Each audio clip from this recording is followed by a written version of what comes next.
Hello. Welcome back to Witcher Ways of Old.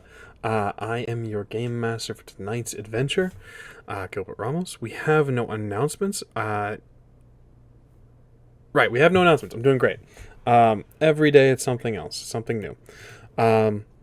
We have no announcements, so we again just want to welcome you back. And I'm going to stop rambling. Let's go ahead and jump right into it. We're starting a little bit of a late start, but we'll make up for that in this second half in the back end. I don't know, whatever you want to call it.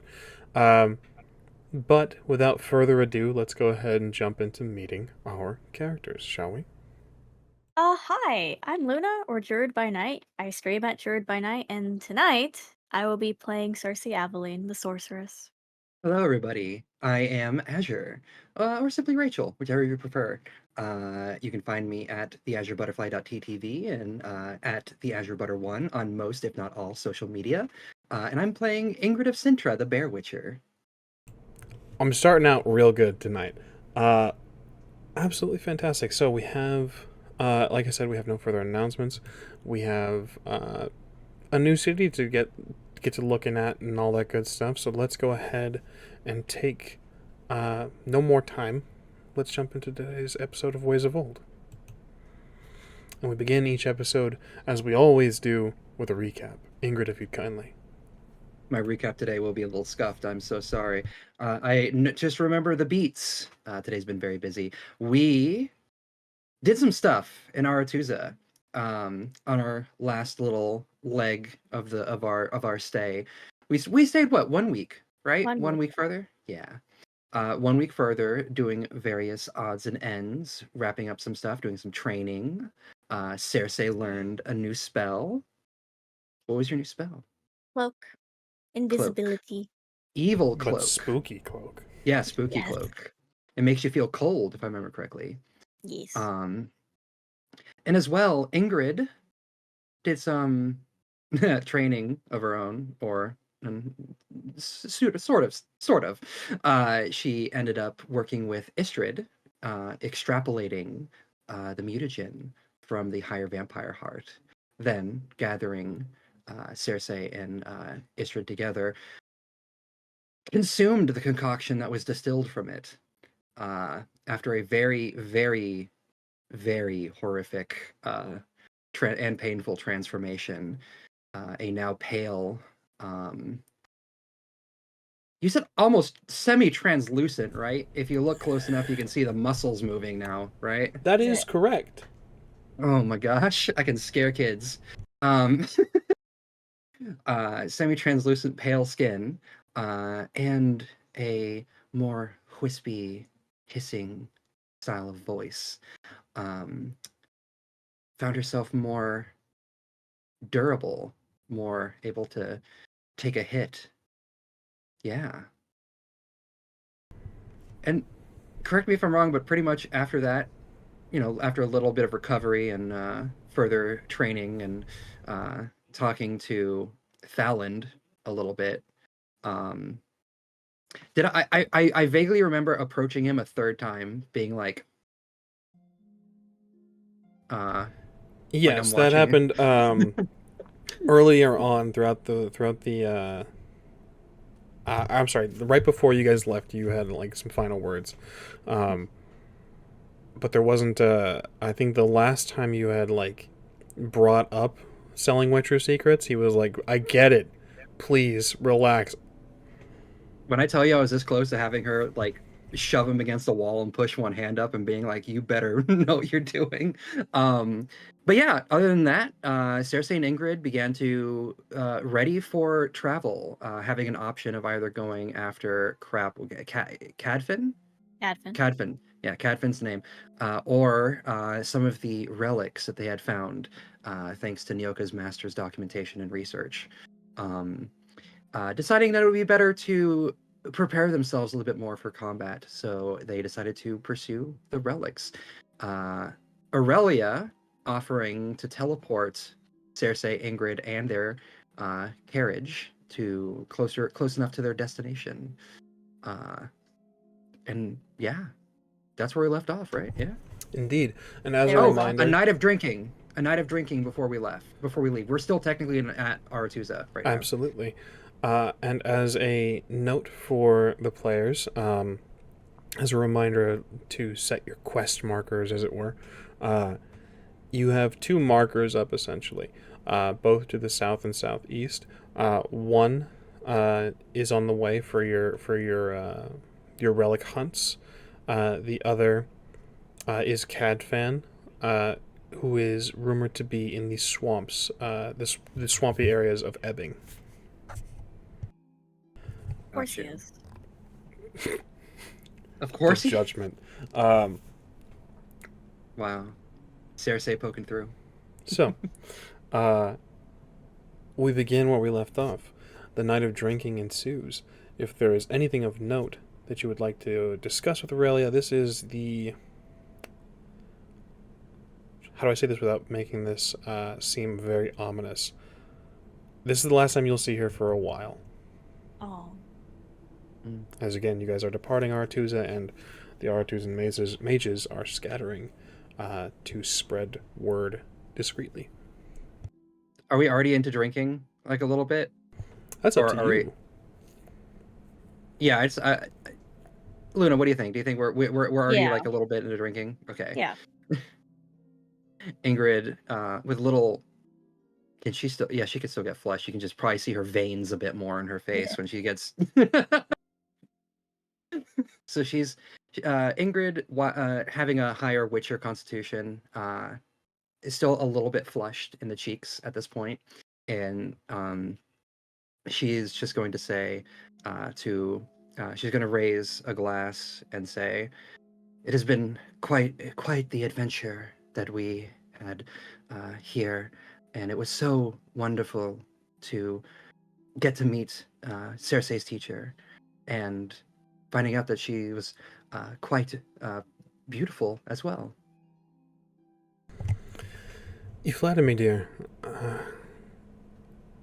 I can speak for everyone here, though they won't speak for themselves. It has been a pleasure to have you both here. I was afraid of a more, I was honestly afraid of more callousness. Not from you, but... Oh, don't worry, it's still there.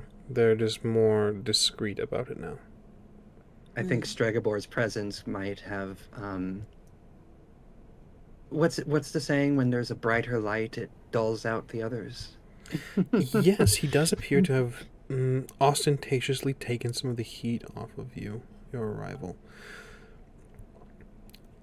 Unlucky for us all, but lucky for you, I suppose. Yes, well, I'm sorry to, gosh, I'm so sorry again about that conversation that I had the misfortune of overhearing, and you had the misfortune of sitting through. Not a problem, dear. Conversation? Huh? What? The silence. Ingrid I is didn't just hear like she's taking a sip. Conversation? Oh, it's nothing. Just Dragobor being himself. An apt description, if ever there was one, yes. I don't understand how Istrid could put up with him. From what I understand, he doesn't. Stregobor has largely retreated from Banard and has been left to his own devices. I think that's what's leading to a lot of the paranoia. Likely. Knowing politics and the like, I'm surprised that you all haven't taken care of him. Sip.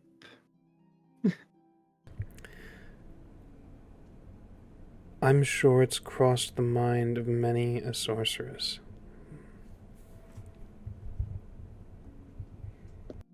Oh. Istrid mentioned, I believe, or did I hear it in passing, something talking about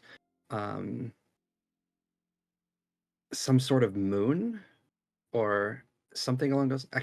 Azure can't remember what the thing that Istrid had mentioned in passing at one point, that The shit that Stregobor is obsessed with. Oh, Black Sun. The Black Sun. Oh, yes, the Black Sun Cersei stuff. takes a sip. Looks to Aurelia. Aurelia. What is that about? Was a celestial event, an astrological event that he believed was a bad omen. It's of no importance whatsoever. It's the fixations of an old prejudiced man. An astrology bitch of the worst kind. Quite so. Yes. It's just superstition. Nothing to it. More so, less so superstition at this point, more just fear mongering. The event has happened and gone, and yet still he clings.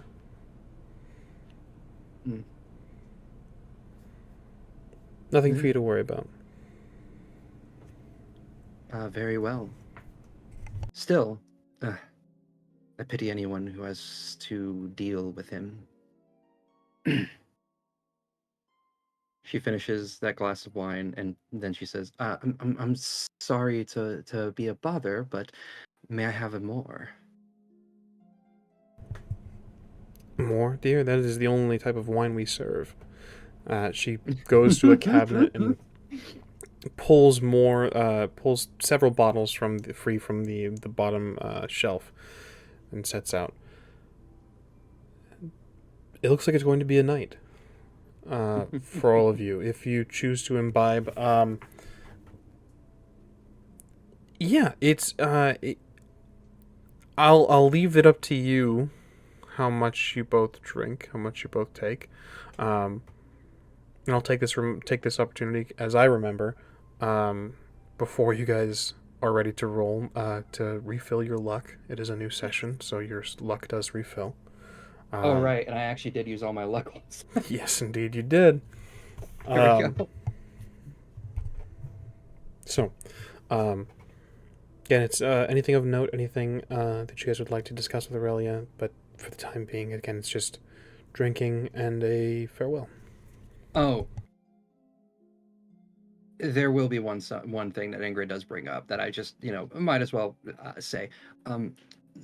So it occurs to me to ask you this, and I'm so sorry, but for what happened with the mutations that Istrid helped me with, I'm sorry for not bringing it up to you first. I should have.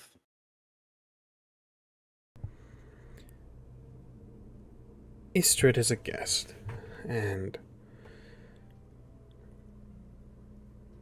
politics aside, the mages of Aretuza owe him some grace.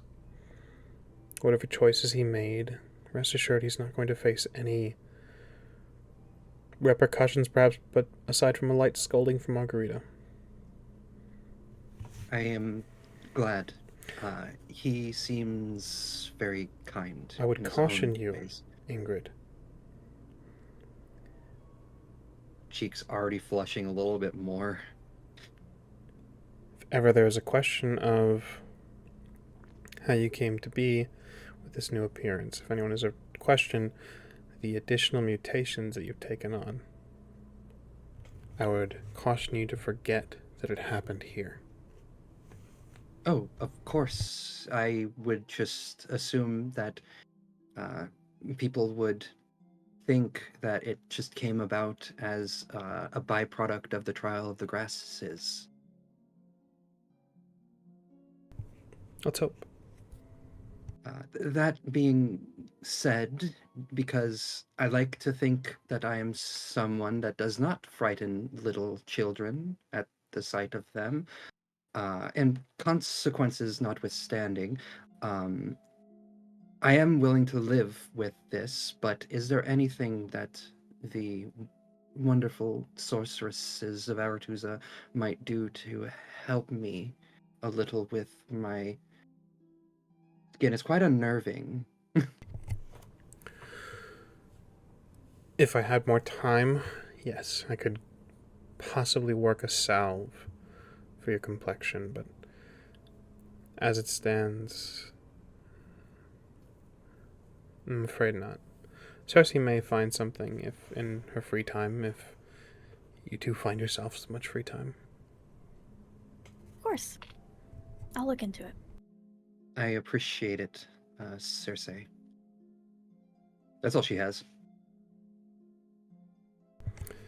Cersei, did you have anything for this evening? I don't know if I already asked this. Do you have any advice for dealing with Cadfan? He kind of scares me. Aurelia touched on this when Cadfan was brought up initially. As a reminder, he's a powerful necromancer and should be treated with very much caution. However, no one is unreasonable. Was the general consensus. It's not just a healthy lack of distrust will do you well in the conversations to come. Other than that, even Aurelia doesn't really know a whole lot about Cadfan. She knows that he's a necromancer. She's only recently found out that he set up a domicile of sorts in the swamp areas of Ebbing that is helps to make up a portion of Nilfgaard. Right, okay, cool. Then I wouldn't ask that, because she already has her answer. Indeed. I'm trying to think of anything. I feel like I've already asked for all the advice and things like that. I think Cersei would just be reminiscing a little bit, and she would probably look a little... She'd probably be trying to put on a brave face. Well, I know exactly how we can put on a brave face. Keep drinking, yeah. Indeed. Ingrid is going to bring up, if we're going to fade to black, the one thing that Ingrid is going to want to say is, well, there's one thing that you mentioned that you would talk about next time that we got to sit down and drink. Those stories of younger Cersei. Oh dear. And it begins. She does. She regales you of Cersei's time at Aretuza. I'll take this moment. We are going to fade to black, but if there's anything that Cersei you would like to contribute, just as a general, what was your time like? What were you like in your younger years? Were you mischievous? Were you a sneak thief? Were you a model student? What was younger Cersei like? Cersei was very demure. She tried to just do her work and do it well and learn. But when Aurelia showed her kindness and kind of took her on as a student, she became more confident as time went on. And she tried her best to be, yes, a model student. However, when she graduated, she took it upon herself to relieve Aretuza of certain objects. Crimes. Theft. Ingrid's face as she hears this. Aurelia brings hints of this up. She doesn't exactly say it outright. She never accuses Cersei. She never says anything that Cersei took things. She just says, the same time that Cersei departed, we've misplaced a great deal of our alchemical components, as well as a good portion of our own tubes and vials, as well as a few minor artifacts that we use for magical purposes. She never outright says that Cersei took these things. It's just an interesting observation that Aurelia had. Yeah. Cersei would kind of snicker into her drink.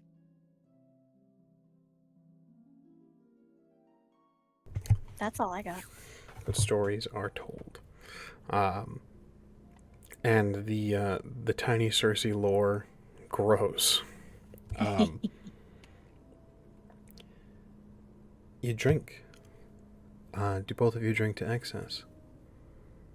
After everything that Ingrid, even though her memory of that moment is, not perfect or anything, after everything that kind of happened, yeah, she's gonna drink quite a bit.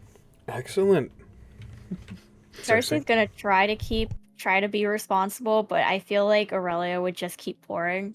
Yeah, there's not really a modesty is or moderation is not the word here tonight. And indeed, she keeps pouring. So I would like a roll from both of you. Oh, that's why you smiled. You're going to be rolling against toxicity because after a certain point, we're not going to nickel and dime this portion necessarily. But I would like you. We're rolling against toxicity, you say? Yes. The first session after I changed away from my bonus to toxicity prevention. Get Rough. fucking wrecked. I'm so sorry. That's so funny.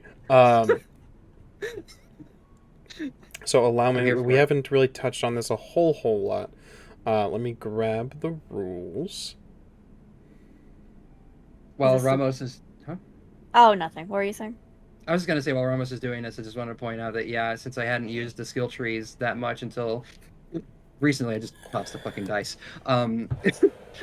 I switched over on a skill tree away from the one that was giving me a boost to toxicity because we had not used toxicity that much before at this point. Literally the next session. Gotta love it. So this is... we're not going to nickel and dime this.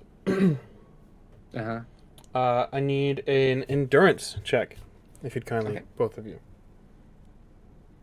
Endurance is... Where the frick? Oh, it's in body. Oh boy. Oh boy. Okay, my body's 8. Okay. And my body just got boosted last session, so it's a natural 11 because my endurance is 0.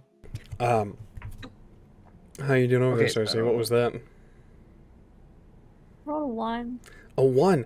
Oh, so this is actually something I wanted to touch on because we have been kind of forgetting this rule.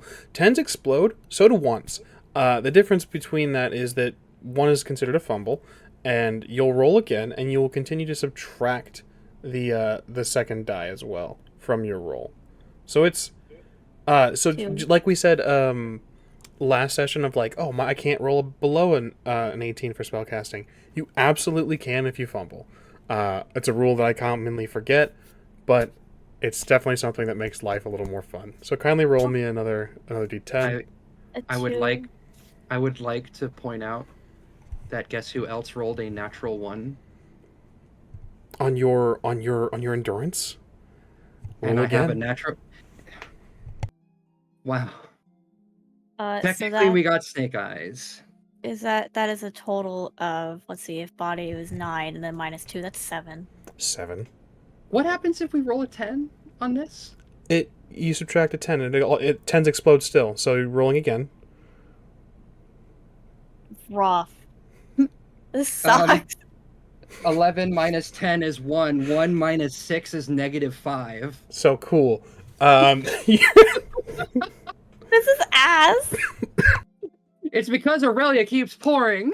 Get all the bad rolls out now. Excellent. Y'all are fucking blasted. There's no pretty way to say this. Y'all are gonzo. I don't think you remember falling asleep. I don't think you remember a lot of this night. Ingrid is just splayed out, just like... So, instead of a fade to black, we have a hard cut. Perfect. And... yeah. Why do I feel like Aurelia's fine? Is Aurelia... Did you roll for Aurelia? I did. Oh, okay. Yeah. Okay. I'm equal. I'm fair. What did Aurelia get? Aurelia's been at this for a while. She got like a 22. Jesus Christ! So, lightweights. Um, you Despite the wine. you all lose consciousness. There's a fun fact I'd like to share about alcohol. Um, if you drink too much alcohol, when people say like you black out, it truly is not necessarily like a blackout as being knocked out. There's a portion of your brain that gets shut off if you drink too much alcohol, and that's because your brain is trying to keep other functions happening. It's the center portion of your brain that creates memories. So it's not that you've forgotten what you do, it's that you have no fucking memory of it at all because it was never created. It's really fun fact for me. There's so much memory lost. Just think about that next time you get blackout drunk. It's really fun. I have never been blackout drunk. Good for you. What's it like being God's favorite? Um, I have German and English blood, and they cancel each other out and actually give me good fucking alcohol tolerance. Outstanding. So, the memory centers of your brain have shut down. Everything goes black, and the next thing that happens for all of you is you hear Aurelia clapping and loudly saying, "Come, dears! It's time to rise and shine. The sun is up, and so are we." Oh my god, this is probably the first time in a long fucking time that Ingrid, a bear witcher with a high witcher's constitution of being able to handle alcohol, got blackout fucking drunk and has a hangover. Oh. You awake in Aurelia's room. Cersei, you are curled up on the bed, sort of up in the corner, hugging one of the pillows. That's not right. Ingrid, you are sprawled out, half on and half off the bed at the bottom left corner portion, leaned not onto the floor, but sprawled onto what looks like an armoire that Aurelia had set up. The room is trashed. There is paper and ink strewn about as if you were trying to draw something. Perhaps one of you was trying to draw something. As well, the curtains are ripped away, the window exposed, the fresh morning air billowing in. Aurelia is standing with a smile, cleanly dressed, and hair done up into a top bun, looking quite pleased. Oh, Come. Somebody turn off the sun. You have adventure. The call to adventure awaits. Let's come. yes, ma'am. Ow. Ingrid's gonna get up, and as she's sitting up from her sprawled position, half off the bed, half on, the entirety of her spine cracks in unison as she gets up from that. Aurelia gives a chuckle at the sound of the dislocated vertebrae. She smiles and says, "Come, we've arranged transport. I took the pleasure of rising a bit earlier this morning and readying your cart for you. There's nothing to worry about. All that you need to do is get on the road. Your friends have departed already. We have a late start. It's about 10 o'clock. Oh shit! It's 10. Okay. Oh, didn't you drink as much as we did last night? I lost count after the 7th glass. I would assume so. Oh. Well, I don't know how you sorceresses can do this. Anyways, Ingrid stands up and... It's a sorceress thing. Cersei trying to smooth her hair out. You do this. Wipe the smudged makeup away. Excellent. It's because of a pool of drool. The little drool stains. Yeah. Aurelia gathers you up.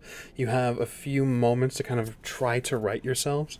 And then she walks with you down the halls of Aretuza, down the stairs and through these corridors. Everything feels awful. Your body aches in places you didn't know it was possible to begin aching. There's a dryness to your mouth. You desperately crave water. Aurelia is not stopping. Every sound is just a screech on a chalkboard. And Aurelia makes a point, it seems, to stop in every classroom and give a very loud, welcoming, cheery good morning. Um, this seems to be a lot of fun for her. Cersei, is she doing this to us on purpose? Yes. She stops by classrooms and, along with the good morning, anyone who has met the two of you, she bids the students and the staff as well, Sabrina and any other mages, to bid you a cheery farewell. So there's a unison of classroom of goodbye, Miss Cersei, goodbye, Miss Ingrid, but it's a loud chorus of child voices, so it's a nightmare. Child voices. Ingrid is going to pull out some little bits of cloth. No, she's just going to take, like, from her old shirt that she had, little bits of that, just rip it off and in her ears. Fair enough. I say child voices. These young women are about like junior high school age. Yeah. Still, children, all of them. So, you guys make your way. Aurelia, again, making your lives hell every step. Eventually, you get out to your cart. It has indeed been readied. Your horse, Ingrid, has been brushed and groomed. Everything seems to be in order here. Ingrid is going to go up to Pretty Good, her horse. For those of you that do not know, it is named Pretty Good. And she's going to give him the normal scritches and pets, make sure, even though she trusts Aurelia right now, and even through her hangover, she is so concerned about Pretty Good being okay and being ready for the travel that she's just going to check her over once more. You do this. Everything seems to be in order. Everything seems to be taken care of. Well taken care of, indeed. Is there anything else that you guys check along the cart? Is there anything you would like to do last minute preparations before she sends you away? Cersei is finding a Oh, it's for when you're drunk, not when you're hungover. Fuck. There's an elixir to help to Yes, sober there you up. is. But it's only for being you're drunk, not for when you're hungover. I would say it Never might mind. help. Do you have well, some of this? I believe you should. I Do you have should. do you have fantasy ibuprofen? I mean, I have numbing herbs. That sounds amazing right now. I have smelling salts. What is it called? What is- Not wives' tears. Yes, wives' tears. Yep. I have exactly 0 of them. Get. Oh my fucked. god, we sold them because we sold them because we thought we wouldn't need them, remember? We sold them to Thalon. That bastard has all of it. Oh, fuck. Wow, this is just a great start to our new adventure. Ramos Cersei, is just having fun over there. you sort through your gear, hoping to find wives' tears, and then you remember Valand. It's still, again, that parched taste, the stickiness of your own saliva, and it's unbearable almost. We have an emergency water crate in here. We have rations. Do you? Yes, we do. Oh. I swear. Luna, does our Excel sheet say that? Does it say rations? I know I would have put rations. It should be in general gear. You should have rations, I believe. It's a fully stocked cart, Ramos. Trust us. Where the fuck is rations? Yeah, I have rations. Excellent. Would you like to check some of the rations? What do you I mean? don't like the way that you're saying that. Well, so rations in these times, it's more hardtack in form of bread, and then dried jerky, things that will not perish on your travels. I would agree that it's not exactly like a boxed lunch. I would agree that there would probably be a few water skins here. We're prepared for the most part. I feel like we should have like a barrel for water that has a tap in it. Oh, like a little cooler. Would Yeah, you like like a to little drink, cooler. Cersei? Yes. It's wet. It's not cool, but it's certainly not water either. Red wine drizzles into your mouth as You said water. skins, not wine skins. Well. That's so mean. You do this. What is Cersei's reaction to this strange new liquid that should not be in this water skin? To be fair, hair the dog. Alan. What's that, dear? Nothing. Just making sure we're ready to go. Ingrid is going to step into the cart at that point. And she's going to say, Cersei, do you have... Oh, my water skin. May I? And she's going to just go ahead and grab it. And it's not. And Red wine, she's still drinking. She doesn't... What kind of woman? She's just going to drink that whole skin down. Very cool. Fuck the water. Give me the wine.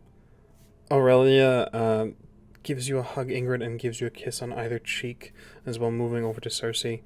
We're doing hugs? Oh, she's gonna do the full Bear Witcher fucking grab her and squeeze. Full spine crack? Love that. Yeah.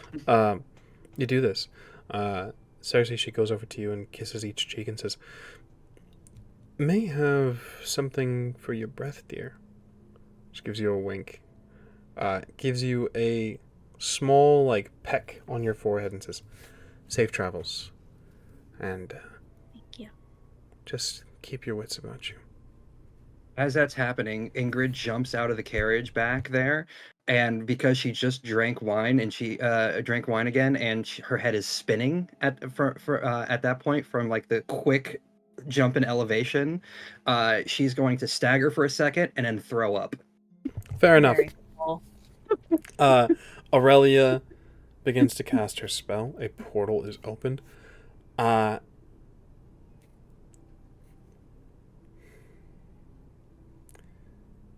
Glancing through, you see a city in the distance. It's far enough away that a portal would not raise problem, as it is. Looks like the it's on the road and it's out of this. You're not teleporting directly into civilization, so it shouldn't be too alarming to anyone who might pass through. I think that the only thought, Cersei, is it seems like you're the only one who's concerned about the water skins filled with wine, is that the city's in the distance. It's going to take even longer to get to water. Very cool. Well, okay. Not much to be done now. Portal's casted. Cersei, do we have anything for this? Just gestures to all of herself. No, but Dallin does. Did you sell it to him? Maybe? I don't know. I don't remember. Too late now. Cersei is gonna is in the back, is gonna pull out her makeup kit and brush her teeth and brush her hair and try to be a person. Understood. Ingrid, are you steering the cart?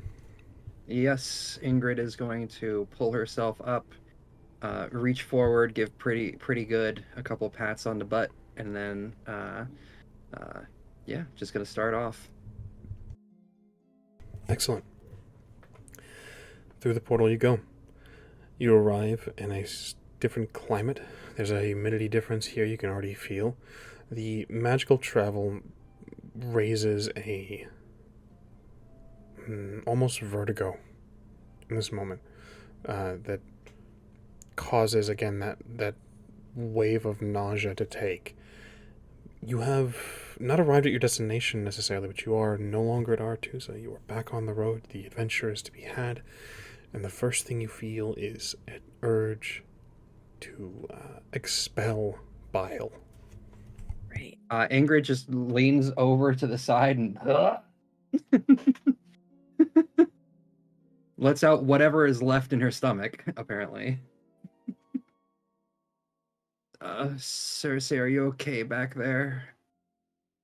No. Me neither. Okay. Nothing, continue. I was gonna say, storyteller, what markings around me tell me where we are? Anything?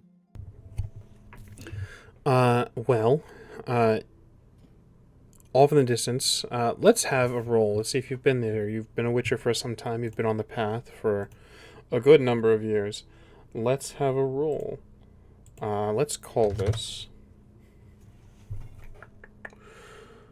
I could see intelligence education if you'd like. I can also see intelligence wilderness survival. If you have an argument for any other skill and stat set, you absolutely may make it. Let's do wilderness survival because my education is 0. Fair enough. Okay, so wilderness survival is 4, intelligence is 7, so that's 11 plus. Ha! That explodes! It's 11 plus 10 is 21. Plus 5, so 26. 26. You are close to your destination, not entirely on track. You intended to arrive near the southeast portion of almost where the country or nation of Bruges would be. Instead, you are just outside the city of Bruges. Bruges? No, Bruges. Bruges? Bruges. Bruges? Would Ingrid. Bruges? So Cersei would not need to roll.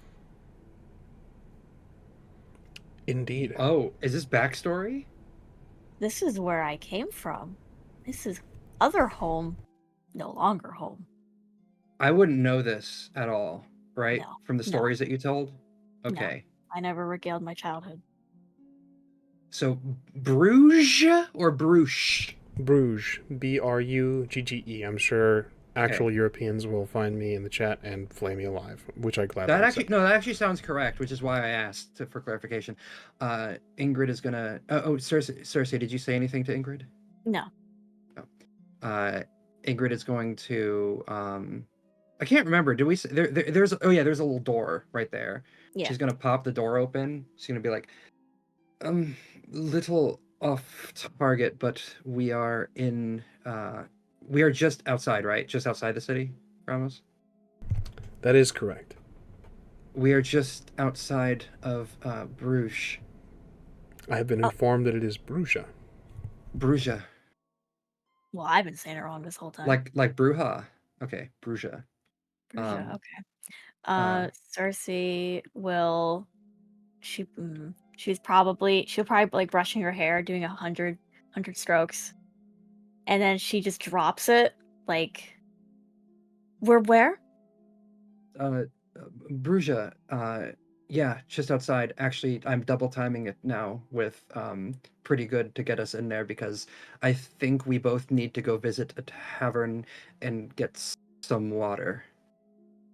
That would be good. Are you all right back there? I heard something fumble.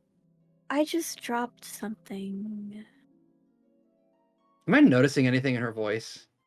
Probably. Because Ingrid is, or Azure, no, here's the drop.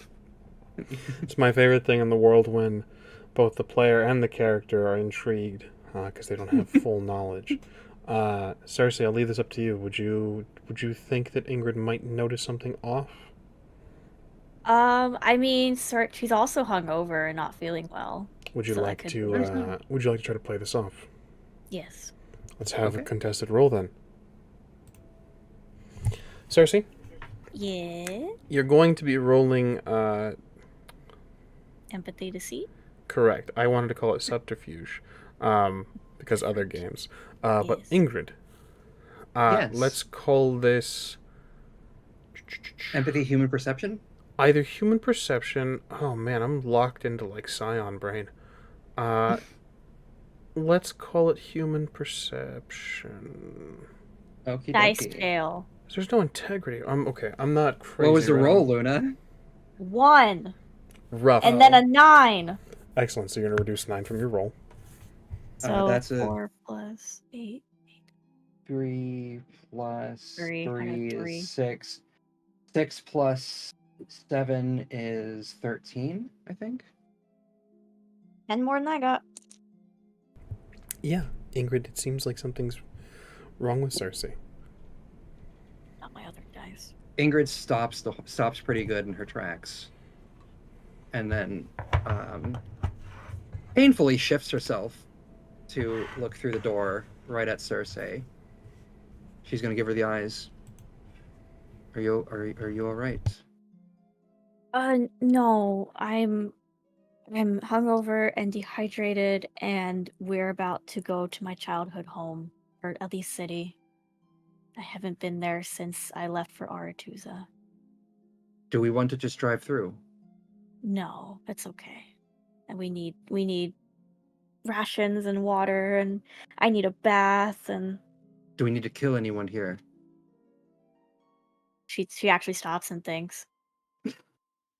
Fair to You ask after everything. You shouldn't have to. Understood. If something changes, then we do not have to be here for longer than we need to be. Right. Okay. That's fine. I'm sure it'll be fine. It's just a city. It's just another city. Very well. Yeah. We're starting again. We're going into the city. You do this. You make your way. I heard bath and water. Am I correct in assuming you'd be beelining it toward the closest tavern or inn? Yes. Excellent. We should have had a bath before we left. That's what Cersei wanted to do, and then Aurelia was like, "No, wine." Yeah, because Oh, she wanted why? to fucking punish us, too. Probably. We probably Uh, trashed her freaking room. Yeah. Either that or she did it and she wants to blame it on us so she can make fun of us. Yeah.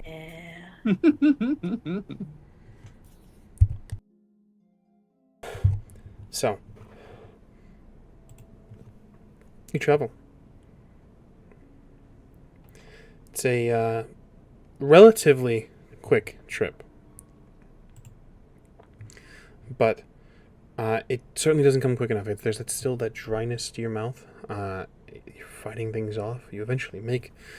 I think in your current state, ladies, I don't even think the name matters. You find what is very clearly an inn. You may hitch your horse, park your cart, make yourselves as comfortable as possible, tend to your affairs, and then rush inside if you so wish. Yes. Yes. Lock the cart. Lock the cart. Beep beep. Yep. I'm sure she's got a key for like the back door or something. I don't know. Maybe. Now I want to see if Cersei can get us an enchanted key that makes the thing beep twice whenever we lock it. God. Excellent. You do this. You make your way inside. There's an innkeep as he is serving lunch by this point, I would imagine, or perhaps a blend of brunch and whatever is the perpetual stew that is sit on the kitchen stove. We got soup of the day. We got the perpetual soup. A perpetual stew, yes. Perpetual But yes, stew? if you Is so Ingrid's wish, favorite yes. food. This There's haughty gentleman welcomes you in. He's bald of head and has a very round pot belly. The simple clothing of commoners is clean in a fashion that is not quite normal for an innkeep, but the day is young. Cersei will approach the counter, the bar. That's what it's called, the bar. And wait, and just kind of put her hand up, like, "Hi, I need help." It comes to you and says, "What can I get for you?" Oh, just 4. What would it be? Like a mug? 4 things of water and a bath. Our baths, I believe, are full up at the moment, but if you'd like to wait, that's perfectly fine. That's fine. We can also... It'll be better that way anyway. It's fresh. You said for waters. Mm-hmm. Right, hard. Ingrid comes up from behind Cersei, the fucking 6-foot bear witcher in full fucking armor, and she says, We are quite hungover." Rough evening. And Cersei like hangs her head, and then you could say that. Hey, dear, there's no shame in it. He returns. Well, rather, he departs from this moment. He disappears behind an enclosed space and with returns with 4 what looks like mugs or tankards of water, setting them on the counter. 2 for each of us, Ingrid. Perfect. Ingrid is gonna double fist them and start just. How much do I owe you? On the house. I've been there. 2. Oh, thank you. Feel free to meander right around. I'll let you know whenever we have a free bath for you. Thank I you. feel alive again. That's good. Let's find a place to sit. Yes. And Ingrid's gonna look around to see if she can nab a spot for us. You absolutely may. There is a table. There's a table free at the end. More communal seating in this particular tavern. It's more traditional. Inspires the goodwill of the community almost. It allows people to eat and sort of have light conversation with their neighbors. But you find a space where that is empty at the end. It's a busy place this morning already. About 10, 11 a.m. at this point. You would perhaps attribute that to the light bit of music that is happening in the air. There appears to be a musician, a minstrel, a bard, if you would, that is beginning a new song. I will ask a human perception roll from Cersei and Ingrid, please. Way ahead of you. Hungover Anyway. Hungover human perception roll. Let's go. 7 plus 7 is 14 plus 3, 17. I rolled another 1, so that's very cool. Oh my god. Yo, are you good? No. Your dice were so lit last session, and now... So, it doesn't matter what I roll. It's probably 0 at this point. I lost count. All right. Cersei's real deep in her water. I would say, Cersei, that you may not like disassociating, but you're kind of zoning out. It's that moment where you're kind of stare and fixing on one small detail. Ingrid, you notice that the crowd is quite pleased. They're waiting, actually, for this minstrel to begin again. There's except for one. One is uninterested. And I would like to take this moment to ask for descriptions. What does the world see, Calamus, Relg, when they see you? The minstrel in question is a rather tall, rather thin human man. Sort of sandy brown hair that falls down to the middle of his back in a long braid. An eye patch over one eye. He has what looks to be the fur of a small wolf over his shoulders, and a green tunic with some sort of gold inlays around both the waist and the ends of the sleeves. It would be gaudy if the clothing itself weren't so utilitarian.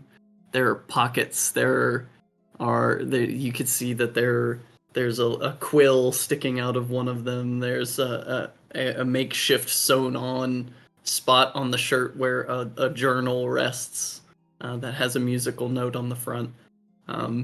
it seems that this minstrel has taken their personal style to a place of function rather than form.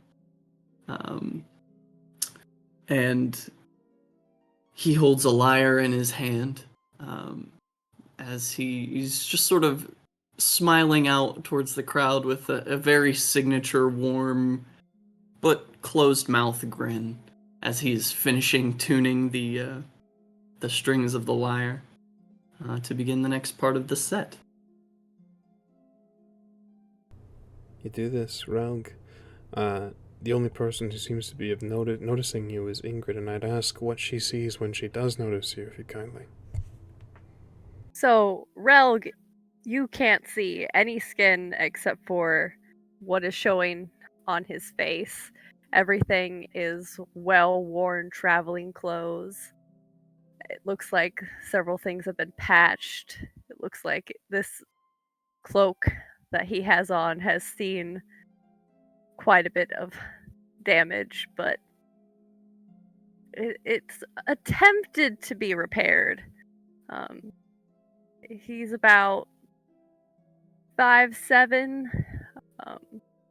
You can see little pieces of paper stuffed into pockets, and he's playing with a handful of dice, looking at the bard rather almost bored as the next song starts to play, and is surveying the crowd to see who is watching and to make sure everybody is enraptured with this. Relg, with that being the case, I'd like a human perception roll from you, please. You will find that under your empathy, so you'll... Yeah. Yeah, so just a d10 plus your empathy plus your human perception. Plus human perception. Do. No, we're not adding to empathy. I would just like... Okay.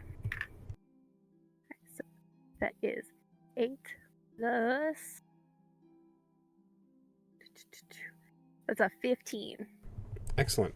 I would say you might see, indeed, the eyes of these newcomers coming into the inn. You've likely done this a number of times. A little less, perhaps a little less serious in this nature. So this puts you even more on edge. With a 15, you do see Ingrid's eyes are not resting on you, perhaps, but have noticed you, have seen you.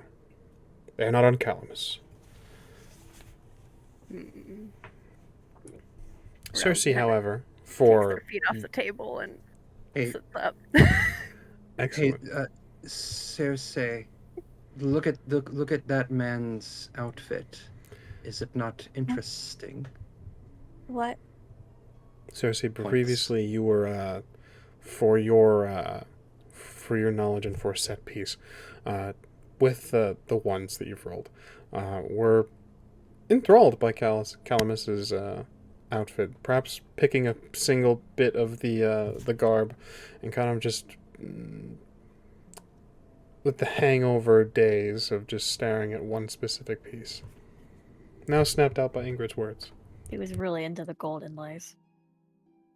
Oh, I did forget an important piece of Calamus's look. On the eye patch, if there's anyone who speaks the Elder Speech, I speak the Elder Speech. there speak is the rune for seeing on the actual eye patch itself.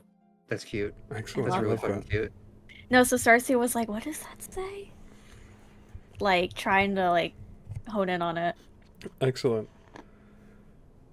Now shaken by Ingrid's words. What? That man over there doesn't.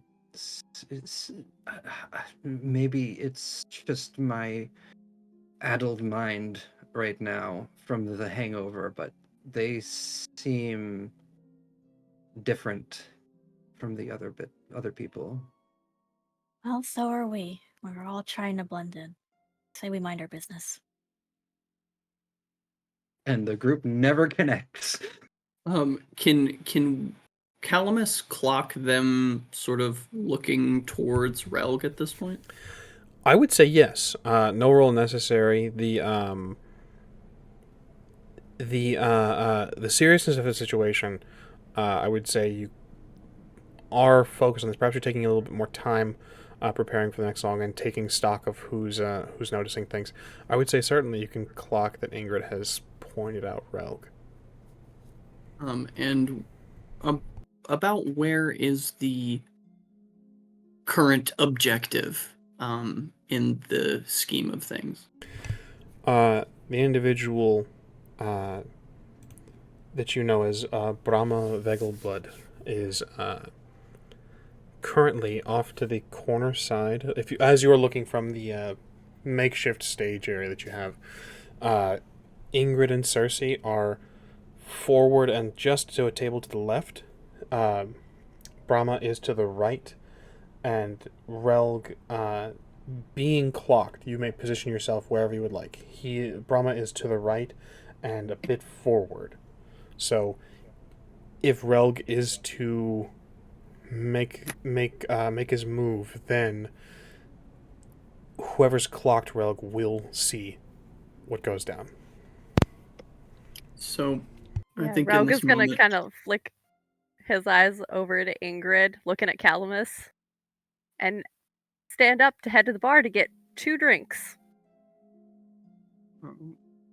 and sort of as Rogue stands up, in a very deft motion, Calamus will stand on the one leg and hook the front of his foot under the leg of the chair that he was sitting on, and then as he kind of steps to the side, slide it towards the table that our current mark is at, and hop up on it in a very deft show of physical maneuvering. Say, in a beautiful, warm, I don't want to say echoing, but very full baritone voice. It says, "And welcome all one again to the set of Calamus Acarus, bard extraordinaire, lover godlike, and traveler of many trades.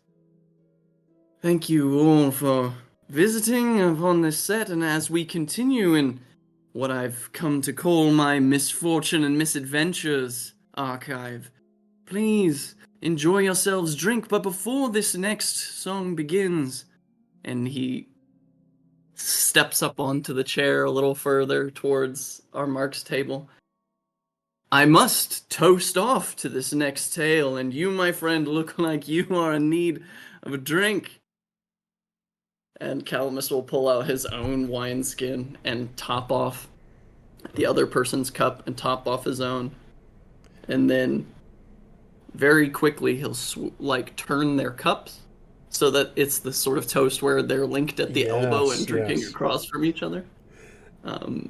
And in that moment, very deftly is going to pop the cork out of the vial on the inside of his bracer, and as he pours into the other's cup, it will pour the black venom as well. Interesting. Jesus Christ. Interesting indeed. I would like a roll from you, Calamus, and as a reminder, for our new friends, you do have luck available to you. Luck is a pool that you can just pull from, and it's adding a bonus to your die rolls.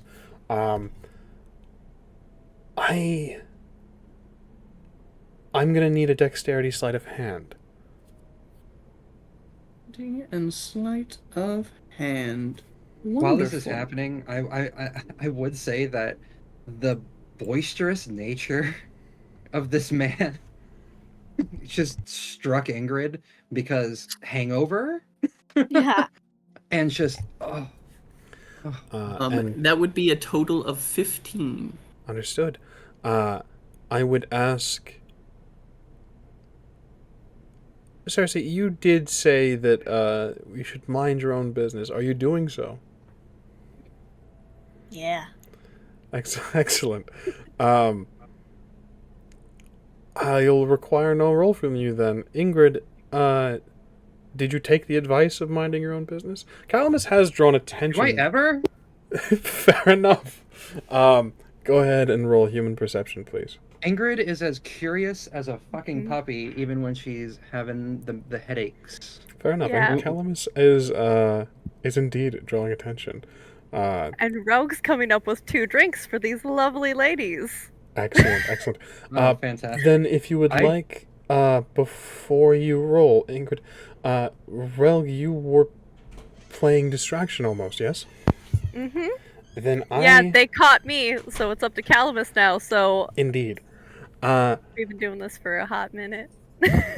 I'll let's have some quick role play. Relg, if you would kindly, you're bringing these drinks to these 2 women. Mm. What do you say? What do you do? What's the So, the vibe here? Go on, please.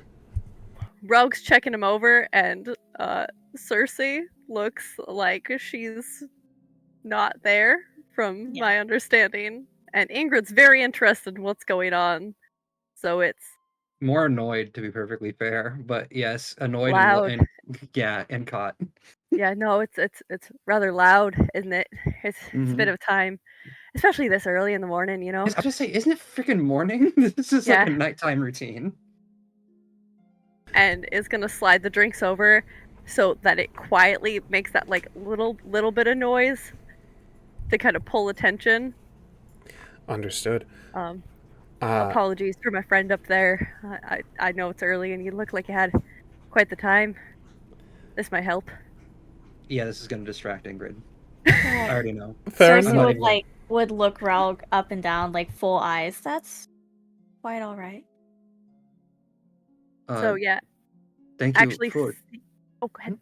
I was gonna say, thank you. What's the drink, by the way, that you just brought to Probably us? watered down like morning wine.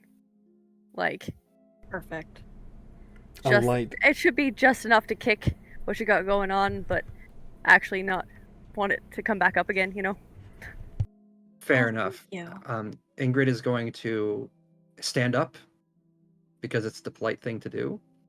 And the moment she stands up to her full 6-foot height, you can tell in that instant she's just gonna go for a moment because the vertigo kind of took over there for a second, and Whoa, she's going to. whoa. Yeah, all right there. With this, Yeah. Calamus, you are indeed quick enough. This interaction has covered Ingrid and Cersei. Calamus, you are deft and swift. No one seems to notice what you've done here. And the mark. You look like you had something to say. Please, if you'd like, by all means. And Calamus will, finish the pour and then cross arms with him and look him in the eye and say, "Here's to all misadventures and misfortune, my friend." And toss the drinks back with him at the same time. Brahmo smiles. You can tell that there is a fake tooth, the back right portion top of his mouth, and he drinks without a word. Almost victorious, Calamus. There's an air of cockiness, that same. It's the vibe of a noble. Feels as if he's won. In a very sequestered inner part of Calamus, there's something that stirs in him that just says, "Watching you fall will be a great pleasure of mine." And he just smiles warmly, taps the man on the shoulder, gives him a very hearty, like, "Yeah, there you go, you drank it all, you're a man or something." And then before I actually start busking, I'm going to roll a return act to see if I've been here or not. Mm-hmm. By all means. I don't even know what that is. It is a part of the Bard skill trees. Okay. I Um, was like, is so- that another mechanic? What? That would be 23. 23. Calamus, I believe there's a chart on the Bard skill tree. I think, unless I'm mistaken, I believe you can split that roll among 3 fields. I may be mistaken. I don't have good friend yet. Gotcha, That's the one that that's for. Understood. Return act. If the roll is successful, my busking income is doubled, and I receive a +2 bonus to my charisma rolls for everyone in the venue. Excellent. Yes, I would certainly say with a 23, absolutely. It is a success. There perhaps even are some familiar faces in the end. Maybe you don't recognize them, but they certainly remember you. And you may play on.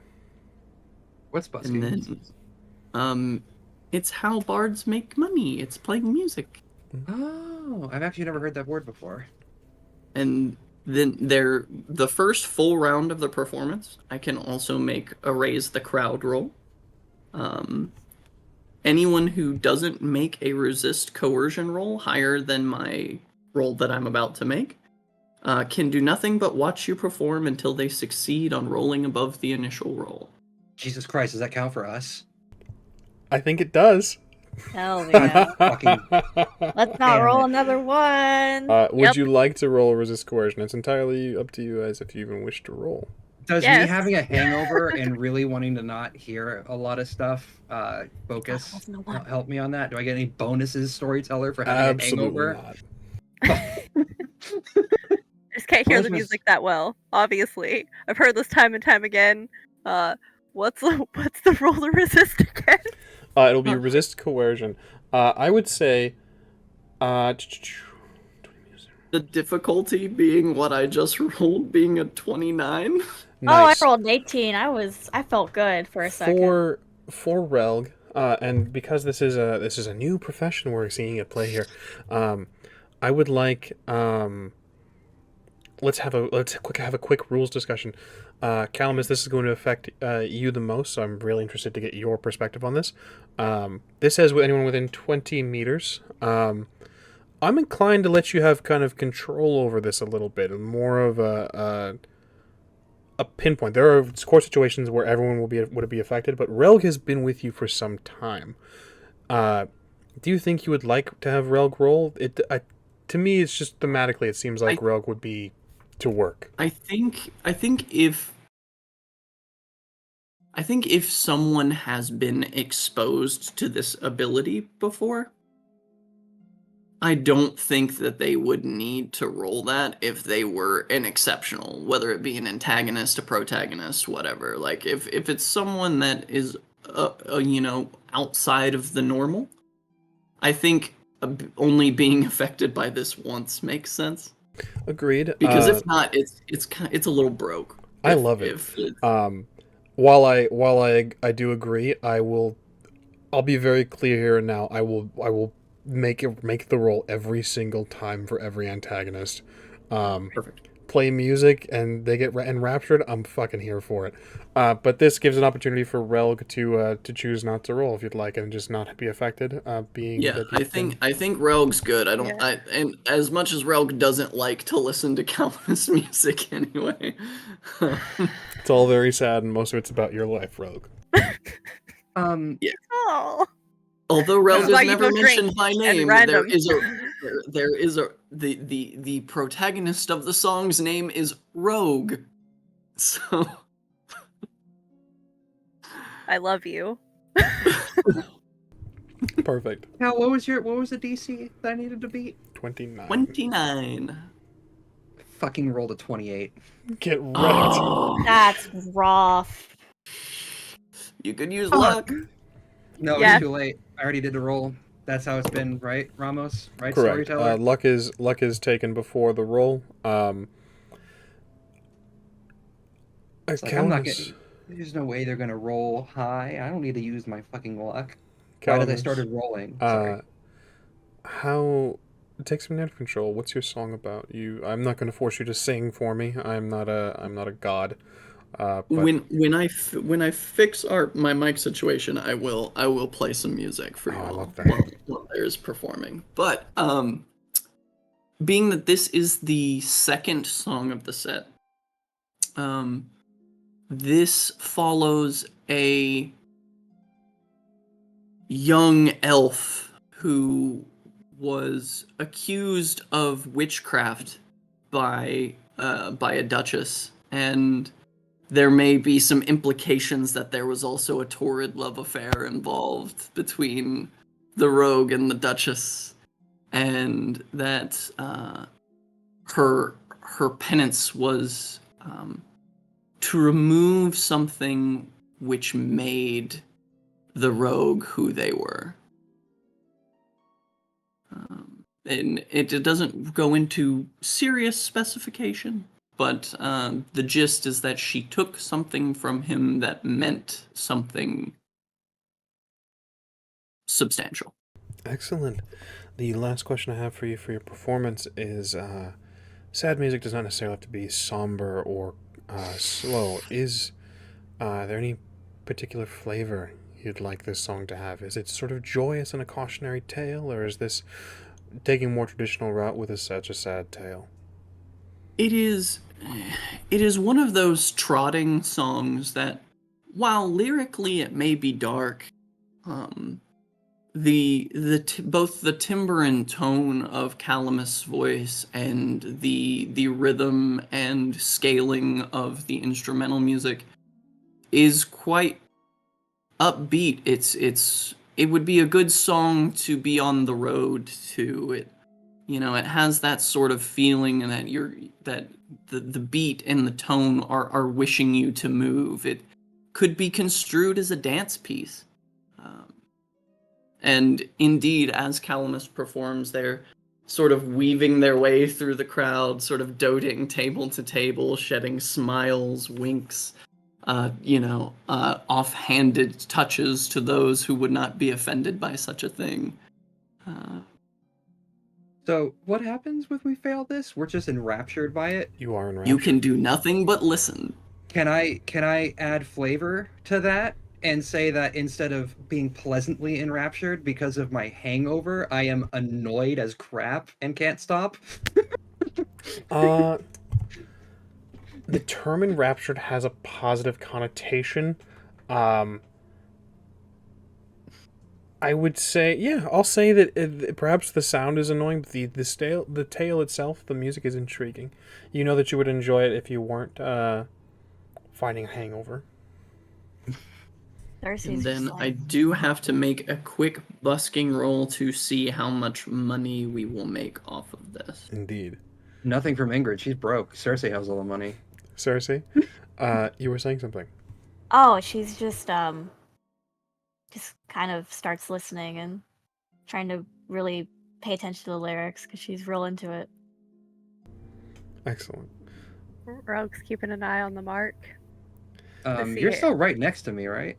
Yeah, like Rogue reached out a hand when Ingrid started to sway Okay. to make sure. So, And just being if that she's we got okay the- with it, he'll kind we of like, got the why don't you return take a act. seat? Got the return act, so that doubles. So 19 times 2 is 38 coins that we will collect by the end of it. We'll round it up to a nice even 40 crowns that you create here, as there will be a few people. Let's call it. I'm gonna be gracious with this and call it 45.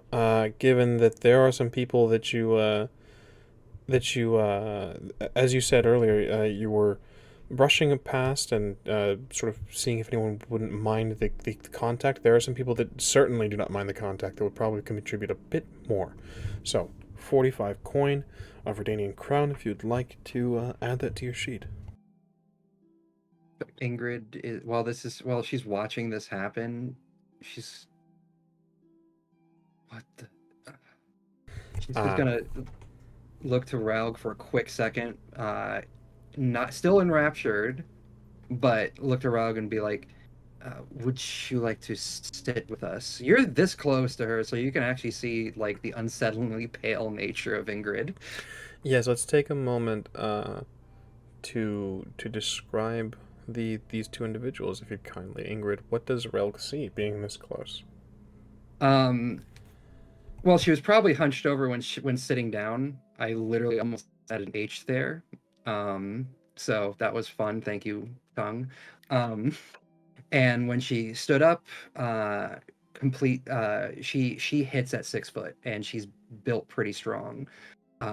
Wearing full crap. What was the? I have on my sheet. Skellig armor. She's wearing full Skellig set armor, except no helm, of course. Hair is long and ashen with a very slight ghost of blonde to it, tied in a ponytail over one shoulder, wearing a Bear School Witcher medallion and the 2 swords strapped behind her back, and almost glowing yellow eyes looking down at you, and very pale, almost deathly pale, semi-translucent skin. As Ramos said, you could see like if you look close enough, you can see the muscles and tendons underneath Yeah. the Veins skin. popping through. It's it's unsettling. And this is what you see, Raug. Cersei, if you'd kindly take a moment to describe yourself as well. Yes, Cersei is a petite young woman. She probably clocks at around 25 to 30.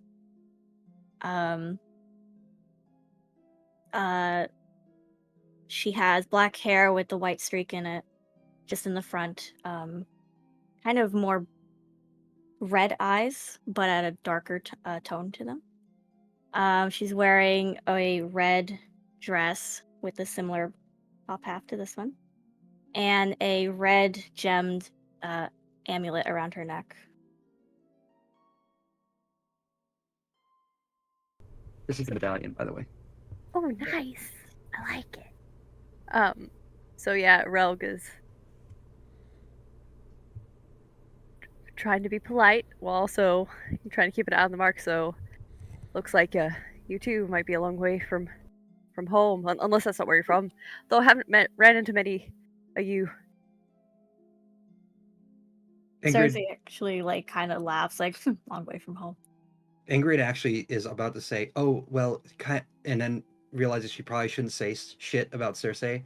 And she kind of shakes her head for a minute, and she'll say, "You could definitely say that.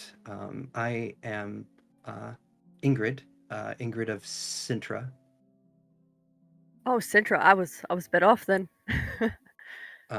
Well, Sintra's not exactly where I was born or raised, but Sintra's where I chose to name as my home. I mean, home's where you make it, right? Yes, that is quite true. My companion? Yes, Cersei will extend her hand out, daintily. Cersei, Aveline. Pleasure to meet you. You can call me Rogue. Excellent. Now that you can actually see, because the hood tries to Rogue? obscure his face. Mhm. Rogue. Yeah. He looks like mid to late 20s, maybe. Okay, very cool. Oh, I forgot to say that Ingrid looks about like late 20s, early 30s. For Calamus and Relg, Brahma has taken his seat. He doesn't appear to be... Anyone else who looked at him would see a man who's probably getting a little bit more drunk in the morning than he should. But you can see he's kind of touching his chest a bit, clearing his throat, drinks deeply from his cup, and nothing seems to be helping. He's not fully, keeled over or anything like that, but he's certainly not... He's having a rougher time than most. Was there anybody else at this table? Not in this portion. So separating the table into quarters, it's a long table, but this quarter is yours. The third quarter has maybe one person closer to the second. Any questions about the data? Howard, did you click? Oh, I can't hear anything. Are you okay? Are you good? Well, the tab started yelling at me. Yeah, but you are relatively alone in this portion of the table. Got it. So Rogue's gonna kind of put, after done shaking Cersei's hand, kind of put his hands in his pockets, feel to make sure the vial's there. Still there. You gonna kill us too? I think that's around the time that Calamus is sort of breezing by their table. And he'll just cast a knowing look to Relg very quickly with a smile. And looking on both Ingrid and Cersei, a bit of flush rises in his cheeks as he gives sort of a demure smile but looks away. So as to not belie what their initial connotation of them might have been. Insight check. Okay. As he smiles and turns his gaze away and then returns to this very trotting but sad lyrical content piece, knowing that the song has about another good 50 to 75 seconds left, and make their way around the rest of the bar. Will lean over the bar and full-on kiss the barkeep on the lips. Absolutely, and he pulls back after you're done it with a flush of red and a smile that he's forcing back, and you can see friends and probably frequent. There's a term? Regulars. Regulars is the term I'm looking for. Of the bar itself are kind of clapping him on the shoulders and sort of pointing. He's now cleaning a glass. Calamus, you make your rounds, and again, people seem to be into it. People are quite taken. And then sort of using that moment of pulling everyone's attention to the bar to kind of alleviate some pressure for Relg to make a move. So, I'm still enraptured, so obviously I'm looking. How long does that last, by the way? Till the end of the performance. Until the end of the performance. Yep. This is how So we die. Rogue just kind of stands up and kind of leans forward and is like, well, looks like my friend there is having a good time. Why don't I catch you all after the rest of the show? I can introduce you to him. He'll like that. That's your friend? Absolutely. Don't tell him I said that. But yeah. Interesting. She's trying to think of something in that moment. You can see, like, she's not a very subtle person when it comes to, like, trying to work things out. You can see her eyes kind of, like, drift down for a second, move from side to side, as she's trying to recall, doing her best to recall the memory of, like, you being, like, the odd one out, looking at him on stage. And hold on. Evens yes, odds no. I do not fucking remember. My migraine just spikes in that moment, and I'm just like, sounds good. And she's just gonna sit down. But better term would be acquaintance by circumstance. Oh, I see. I'll catch you all in a minute. Absolutely. And Relg is going to take one of the drinks back and walk over and take a seat and lounge there and just stare at him for a bit. Looks like you've Ingrid had a sits bit back too down. much. Just Say again, Relg. looks like you've had a bit too much. I don't know what you mean. Do you always turn that shade, or is it the thievery? Is Just that a bit. is that Thievery. what's causing this? Yeah. Do you understand the weight of the claim you make? I'm rather certain of the claim I'm making. And maybe it wasn't thievery. Maybe it was just a misunderstanding about whose cup was what and whose gear belongs to who. I I can assure you that I don't know what you mean. And to insult a member of the Vegelbot family will not do you well, sir. Is it going to be an insult when you start to actually postulate? Or is that, should I wait until then to make a deal? We can wait. We got about a few more minutes. What have you done? Or we can talk about what you have that you might be willing to trade for what I have. Extortion. He leans down and looks, trying to peer under your hood, Relg. Do you block this at all, or? Rel kind of tilts the hood down and just viciously smiles at him. I'm sorry the game didn't go the way you wanted. Happens to the best of us. Something to hide. No matter. Justice finds all, and should I call the guard now, you understand you will be taken and likely executed for threats. But if I go, you go. Depends. How much do you think your life's worth? There's a sharpness to his eyes, Relg. You can see very clearly he's weighing his options. He glances to the rest of the bar, and you can see he takes stock. He rests on a Witcher. The same Witcher that you spoke with. My life is worth as much coin as it takes.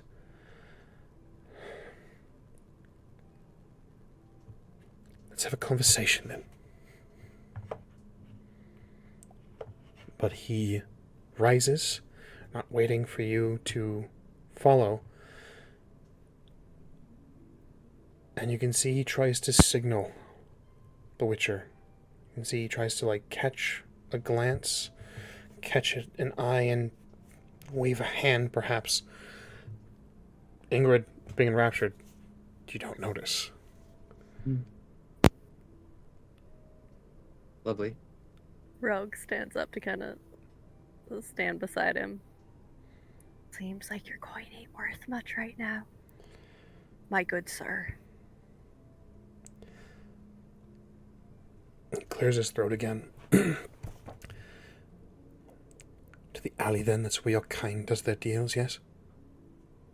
My kind? Oh. We could do this quickly and less exchange of words and more exchange of goods. You don't look like you got long. What do you want? I want all my things back. And his. And he kind of waves a hand towards Calamus.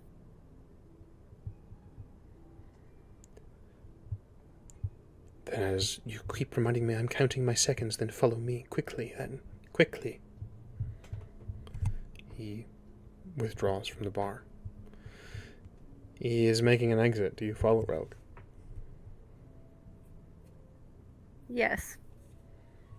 Calibus, keeping an eye on your partner, you clock this.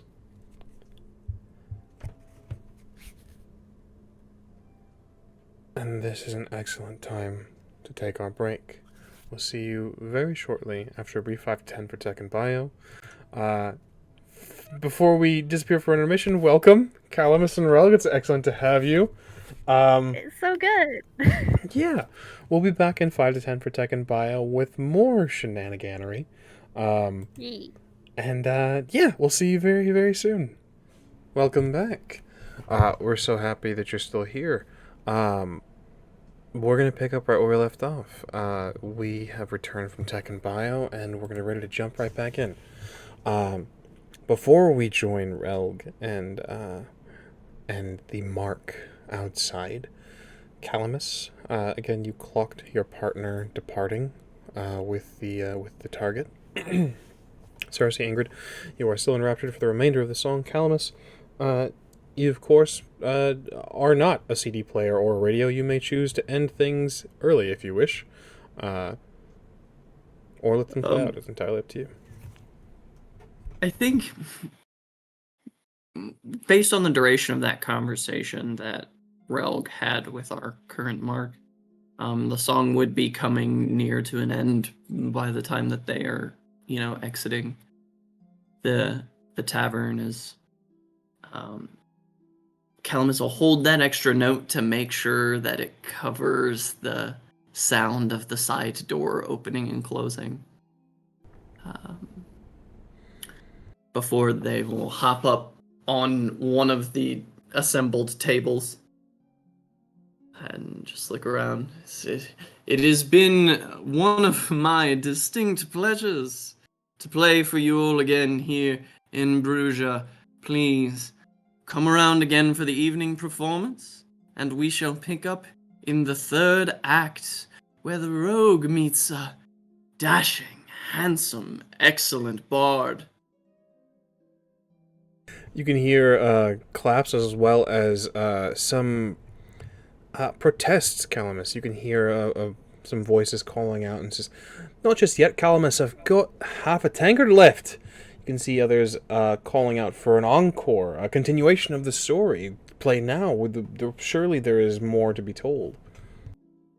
There will always be more to be told, my friends, but that does not mean, and Calamus will finally meander their way back to their own drink, that we cannot finish our drinks in the somber recognition that patience gives reward.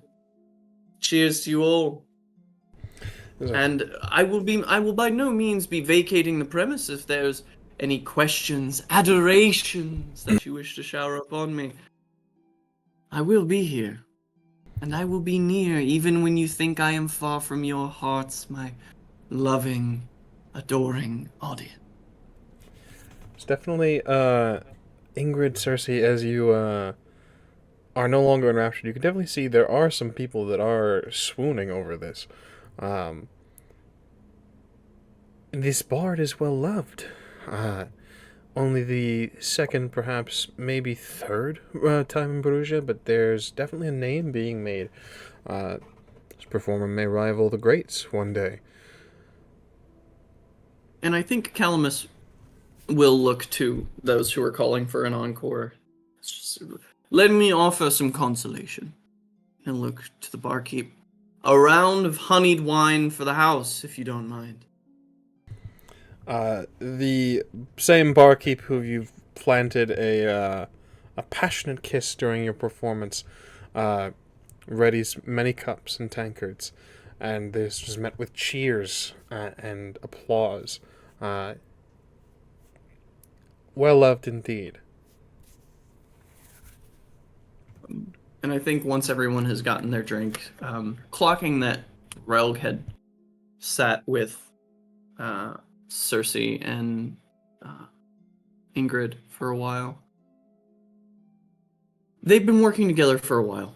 Calamus knows that this endeavor that Relg has set out upon is truly where Relg's strengths lie, and Calamus being involved might have overplayed the hand. There's an art of mystique to how did he get that in my cup that Calamus doesn't quite wish to ruin yet. Fair enough. Ever the showman, Calamus. I like it. And he will make his way over to Cersei and Ingrid.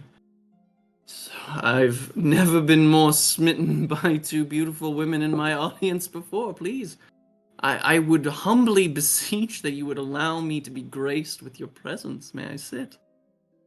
Go You're- ahead. Ingrid's disturbingly pale face flushes as her but instead of doing the shy thing, her eyebrows furrow. She's not only is she hungover, but this is a woman who does not handle or understand getting flirted with, even if it's in jest or just part of the show, part of the act. She does not understand. She just kind of tilts her head, and she's like, sure, you can join us. Your friend. It's then that she's going to try to look to see where if Relg was anywhere in the room. Mentioned you. He did. It was quite the Oh, performance. yes. My body man. Yes, he's But quite the companion, that one. I've never heard that sort of title before. Yeah, well, Body man? yes, Do you mean bodyguard? if I were capable of being able to fund such a profession in my vicinity, I would say a bodyguard. But my body man, he looks after my safety, and I make sure that he eats and drinks and makes merry. Fair exchange. Valid.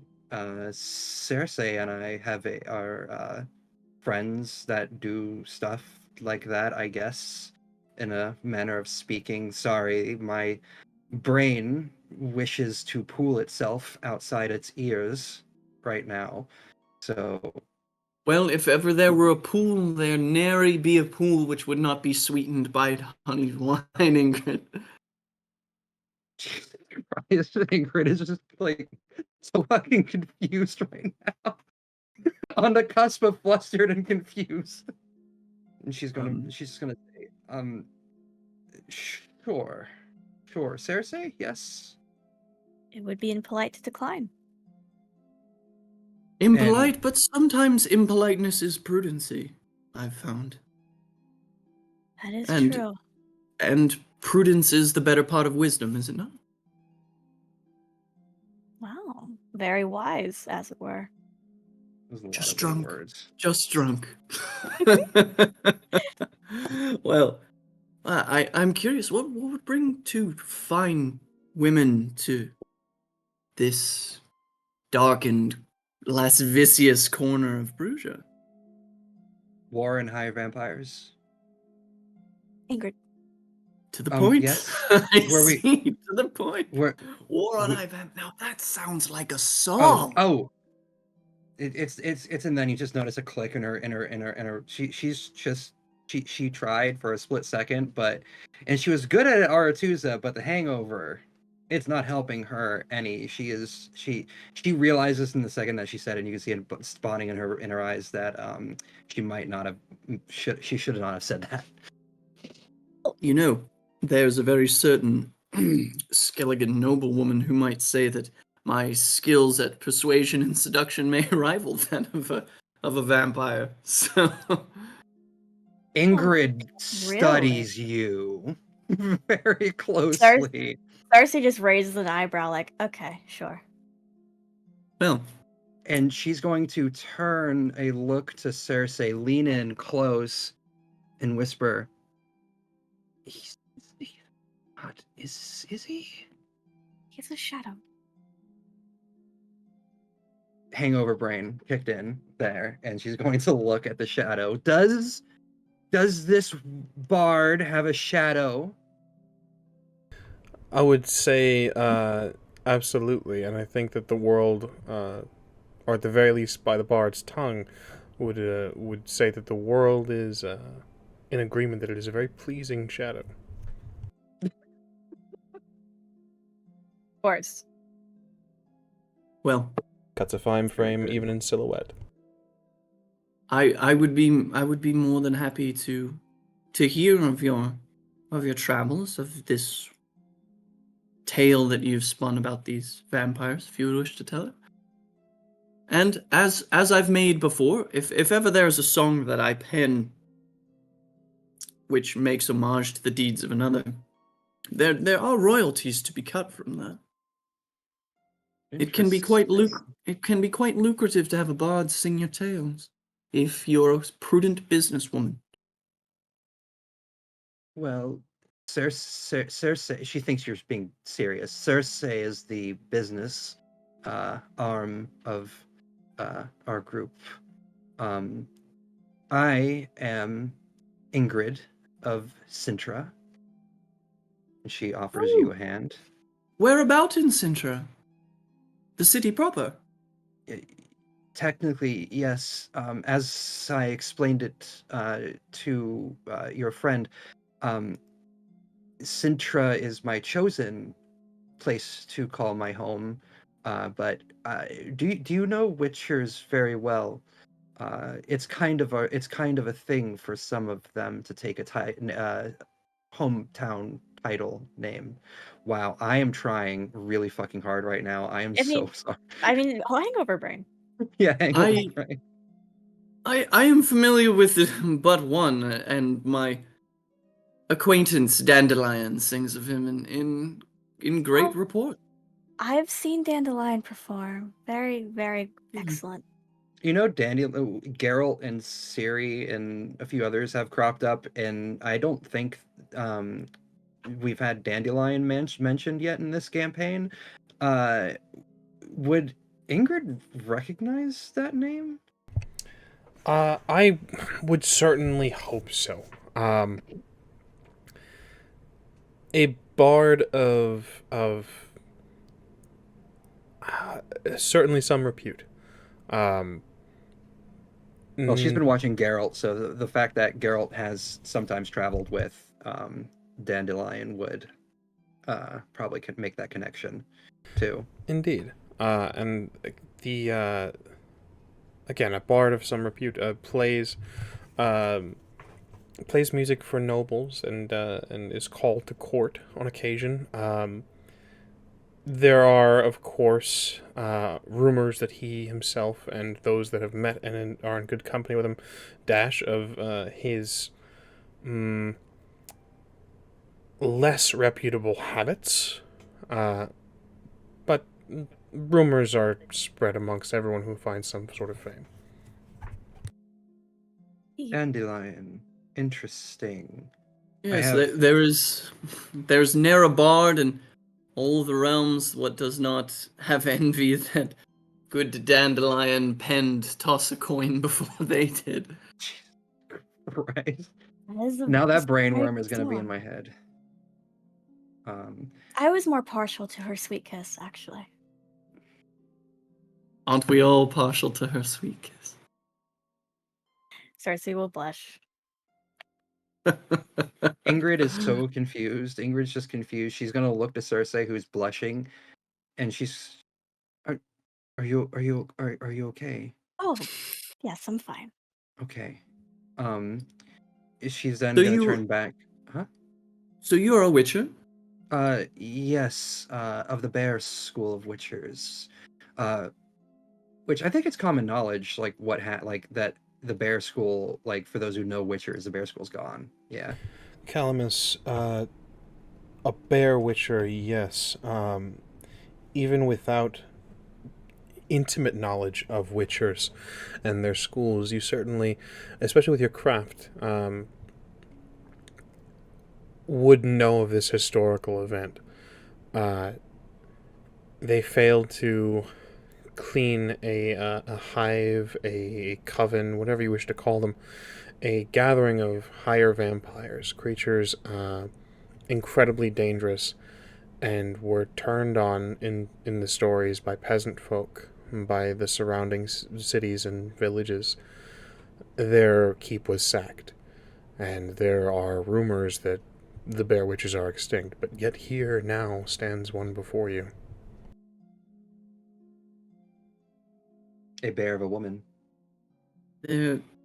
I know a few lesser kind fates than to be the last of one's kind.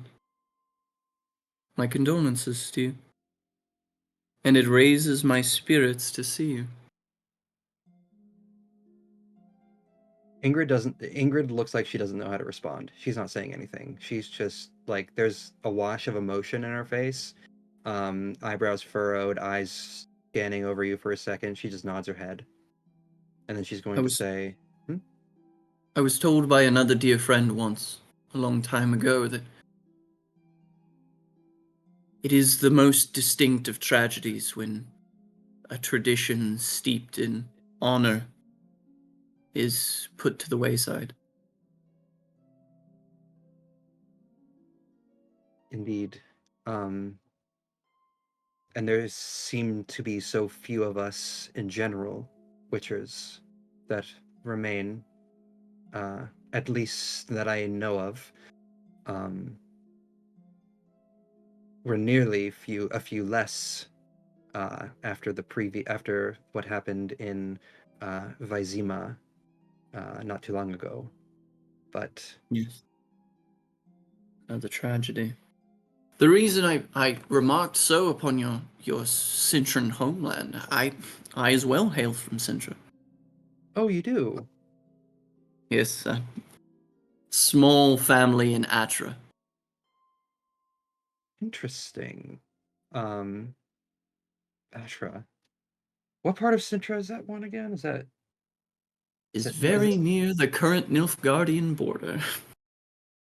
actually, if I remember correctly, isn't the Nilfgaardian border now completely and utterly past Sintra?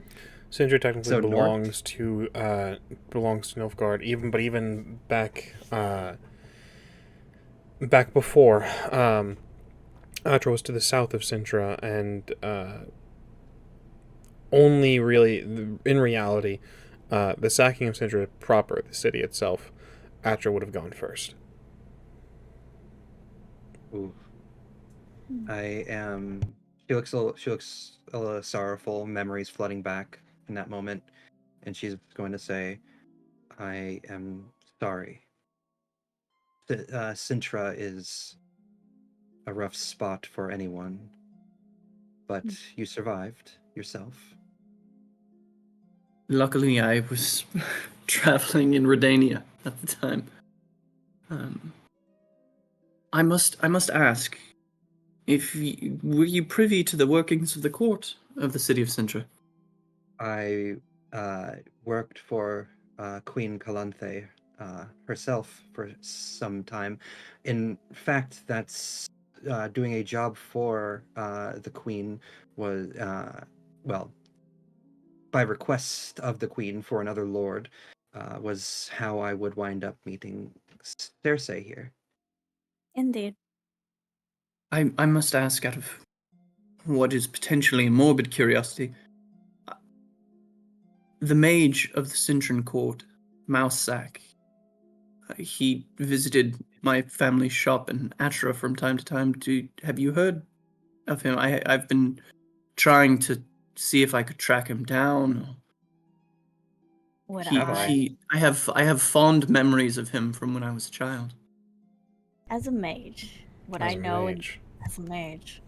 Would I be in the know?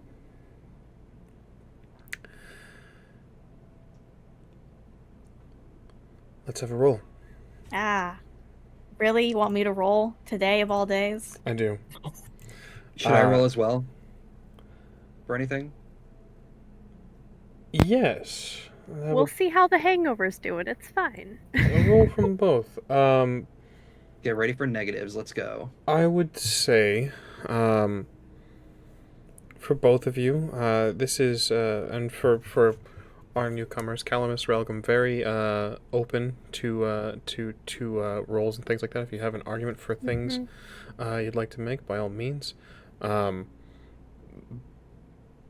But in this situation, I'm not going to choose anything that's hard set. If you have an argument for how you would like to recall or maybe have interacted with the individual, rough.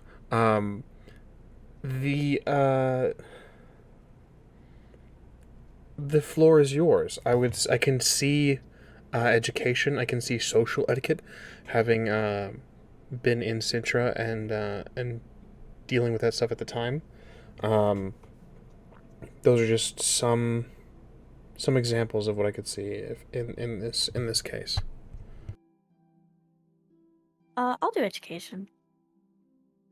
Understood. How about you, Ingrid? Well, it's not a 1. I'll just work with education as well. That's fine. Understood. It makes the most sense. Intelligence is 7. 16. 18. 17 and 18. Well, Mousesack was indeed a prominent figure in Sintra. Correct me if I'm wrong, Calamus. Mage, yes, but more refined, more accurately described as a druid, I believe, correct? Mm-hmm. So both of you would know this. He is widely rumored to be dead. Not been seen in some time, and it's difficult to tell truth from rumor, but the wider belief that he's gone. But there are some that say he's hiding, wandering, searching for something or someone. Unfortunately, no, I haven't heard anything. Not to my knowledge as well. The name is familiar, but news, not so much. I see. Uh, I do my best not to toil in thought too much, but he was good to me as a child, and I would very much like to have words with him if he survived the sacking of Sintra. Well, if we somehow come across him in our journeys, we will make sure to let him know that he's being looked for in a good sense, not a you're gonna get murdered sense. Yes, I appreciate the clarity of context, Witcher Ingrid of Sintra. And Circe, was it? Yes. Ooh, what is your profession? Oh. And Calamus will kind of wave for another pitcher of the honeyed wine. Oh, just businesswoman.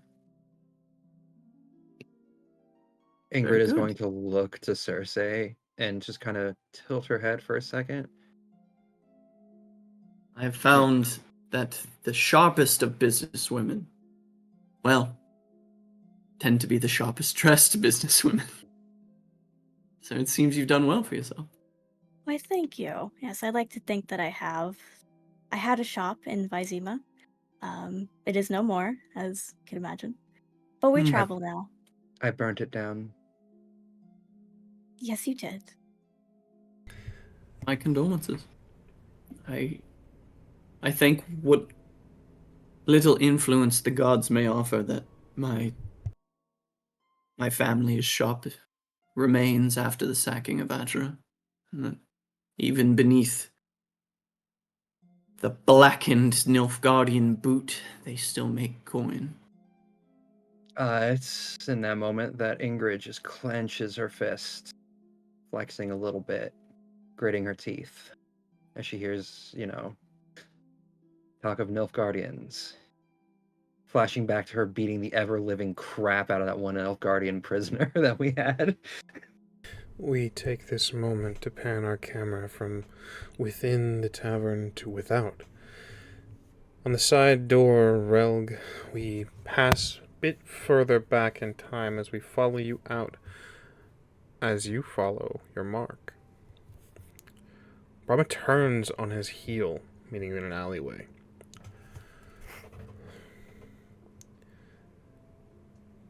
Well, clearly I don't have your things on me.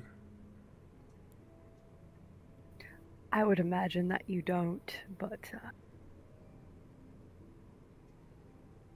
do you know where you put them, or is that lost in your brain somewhere?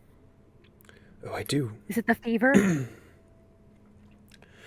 You can see Relgi's trying to hold himself as a nobleman, as a member of the noble family of Egelbud. And he rights himself, and coughs, and says, "The antidote to whatever you've slipped in my drink first." and then you may have whatever you wish. Your items, your things, your horse, lands, whatever you'd like, Snake Thief.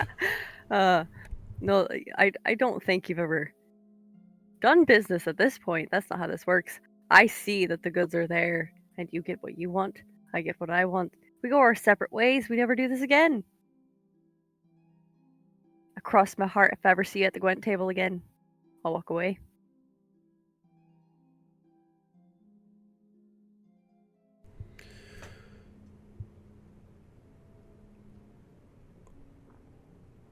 Steven.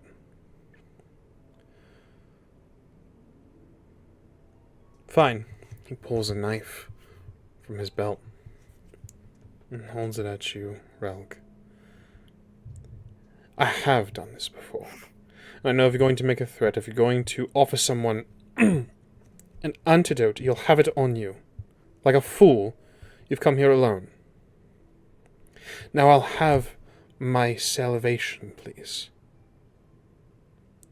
Or I'll spill your blood, and no one will weep for you as you die in this alley. Alone. And that's when Relg hands over the cup he swiped from the table. It doesn't have the antidote in it, just to be clear. I'm aware. Oh, fine, alright. Your High Lord demands it. Takes There you go. the glass, holding the knife out still.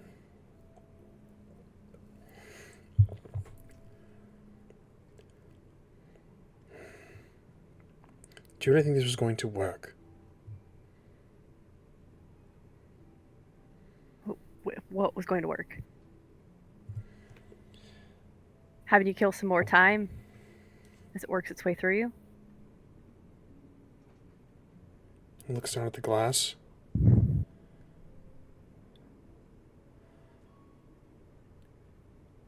No. Relg, I'd like you to roll human perception. Perfect. That's an empathy. Yes, empathy, human perception, plus a d10. 12. 12. Even with a 12, you can see he's furious. There's to say he's tired of this game is an understatement.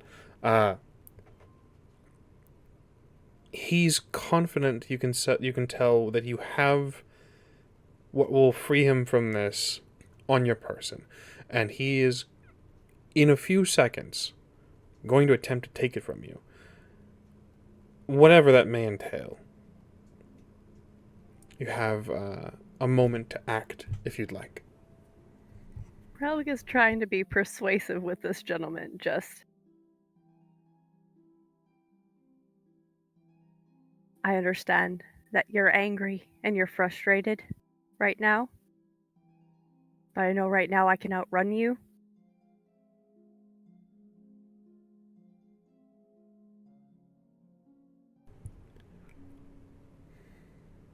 It'd be a quick exchange. Just you giving me my things. And me giving you what you need. You did say a magic word here, Relg. Persuasion. Let's have it. You got your luck. You do have your luck. Yep. How Use all exactly of it does in the one luck go. work? So what is your current luck score? 4. So you have 4 points, Hey, one more than essentially, me. that you can allocate to a roll. You don't have to allocate all 4. You can be any variety from 1 to 4, and it's just a static bonus. It's a static enhancement to it. Yeah, I'll use all 4 luck Excellent. for And my it does unlucky boy. It does reset fully in the next session. Every session. Like no matter what. Yeah, every session it Hell resets yeah. fully. I have 8. Oh shit! 10s explode, right? Tends I can to roll again? explode. Yes, you can. Hell yeah! Look at you go, buddy! Okay, 17 plus 4. 21! Holy shit. All right. Excellent. He weighs your words quickly as he's counting down seconds now. You can see sweat forming on his brow, and he's beginning to breathe heavier and throws the cup to the ground. It clatters. As he does this, he doesn't even mean to. He drops the knife and just... There's a look of defeat.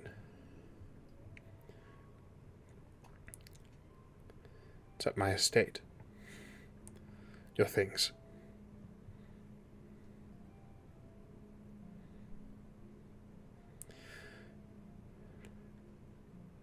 He reaches into his pocket. You can see he's shaking now. It's quickly working, Relg. The heartbeat is pumping and getting all of the juices inside flowing. Likely working against his patience and working against the time that he already does have. He reaches out. He pulls a ring that he was not wearing. It's a simple signet ring. Just show them this.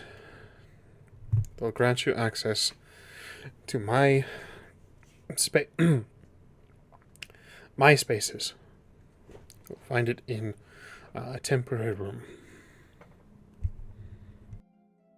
Temporary room. You got a floor or just ransack the place? Like I said, I just want what's mine. That's it. First floor. Down the right corridor. Second door on the left. Now, I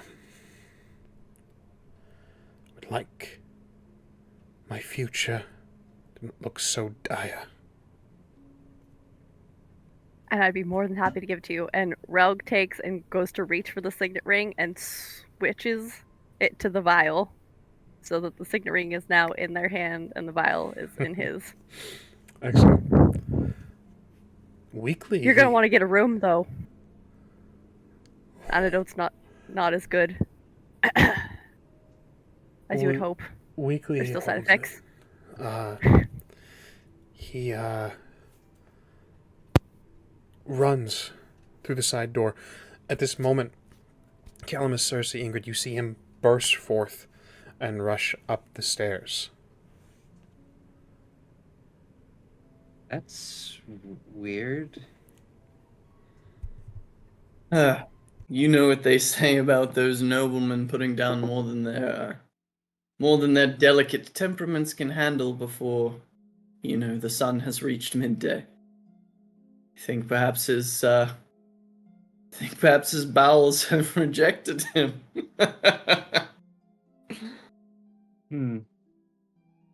That's definitely fair enough. It's... this headache is killing me still. Just keep hydrating. Do you need a bath as well?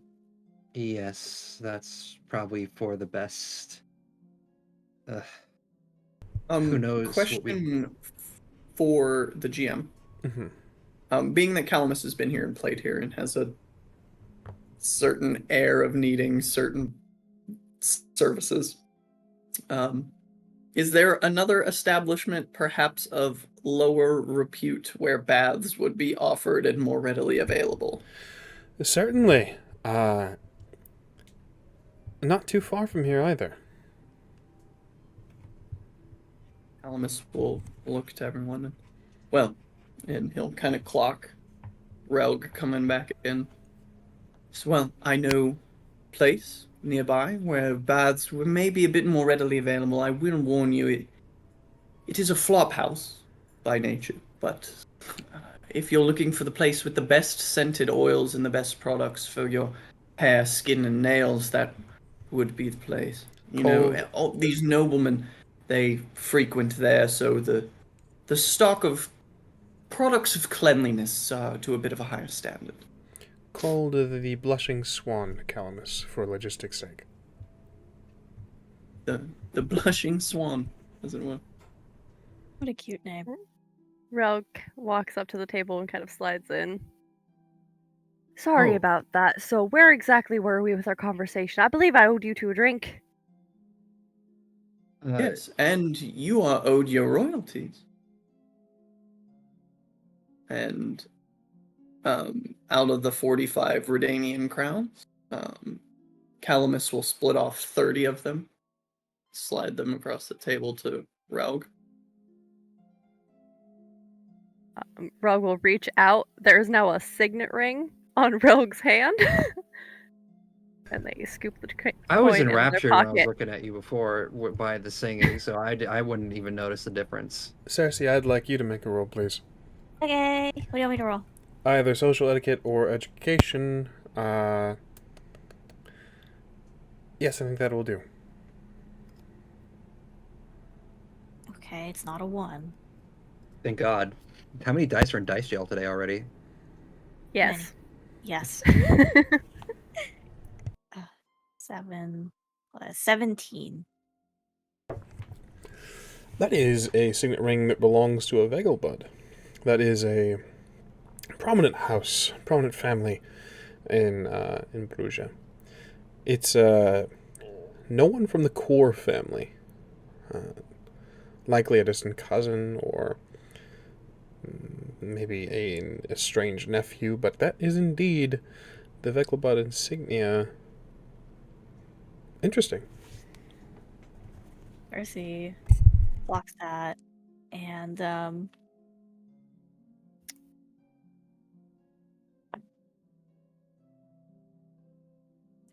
doesn't say anything.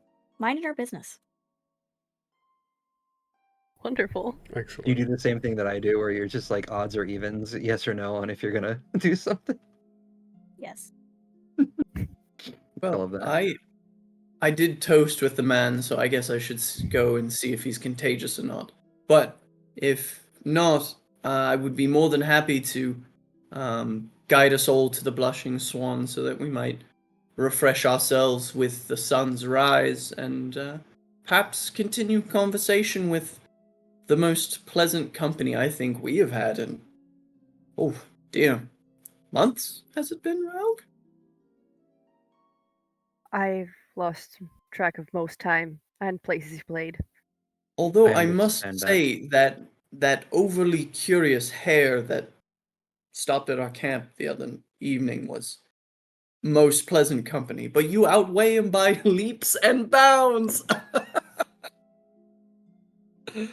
We ate him. You remember that part, right? That's part of the joke, yes. Yes. I don't understand. Like Is it is the hair jump, leaps and bounds. oh but I don't well, I guess I do sometimes. She's Could trying. say you could say your company is more bountiful. Are you calling me fat? I'm kidding. Well, I will go check upon the man Oh and no then no. I think our good sir up there can be left to his own devices. We're if talking you're about sure, leaving. yes, to the Blushing Swan, as it were. Any Again, particular she's reason? trying to work like what the hell either of you have to do with this fucking lord that just walked up there and once again pang of the headache, and she's just like, nope, don't care. Well, if there is that certain errand that needed running, Relg, if you would like to take care of that, while I escort our newfound friends, perhaps, to the Blushing Swan, where we might refresh ourselves with a bath, and perhaps we'll wait for you there. Given our current predicament, we could always meet up later, or we could have an entourage stop by the estate that we need to go to. Right. This is suspicious as fuck. Oh yeah. Would you then care to I think accompany they us? have baths for- there. Never really been to an estate. It's been a long time since I've been to an estate, though. That may be overstaying our welcome, but An of course, I'm... estate? Whose Yes. estate? Well, you see, my friend Relg here is a distant cousin of one of the families of the area. Ingrid Oh. is going to look to Cersei and just be like, this is your wheelhouse, not mine. Cersei's just like, oh, is that right? Certainly seems to Very, be. very distant. Well, perhaps we shall gather our things, finish our cups. Cheers to all of you. Cheers, It's indeed. just a quick errand to stop by and say hello. Pick up a few Grab things. a few things we left there last night. It's And you'd like us to accompany you? Of course, if you would like, or we can stop and I can give you a recommendation at the Blushing Swan and you can bathe while you wait for us. Either or. Is this a job? I know. Is this a job, and are you trying to hire us for something? Remembering this what is? he said about the Witcher, yes, I'd be more than happy to give you my share of the coin if you want to accompany us. It looks a little better to be in such company, don't you think? That's fine. Sure. To the estate, then. To the estate. To the And estate. to a compact of business with new friends.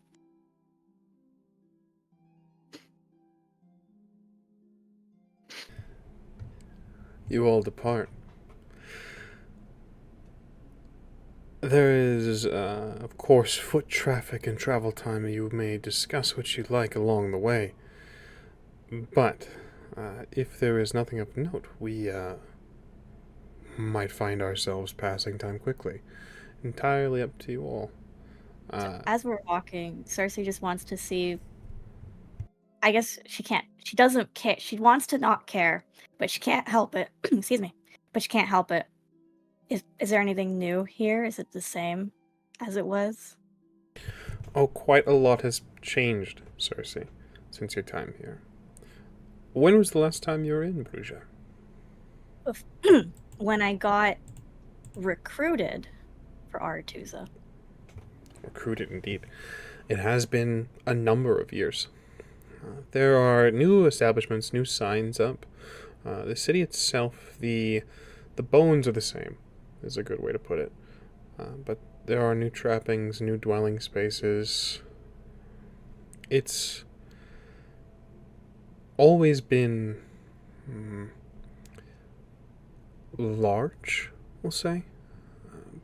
But it seems to be, even now with how close it is to Nilfgaard, growing. And they're indeed looking for changes. Every once in a while you'll see what clearly is a soldier in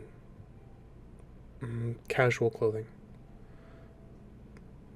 They hold themselves differently. They are more inclined to keep their eyes darting.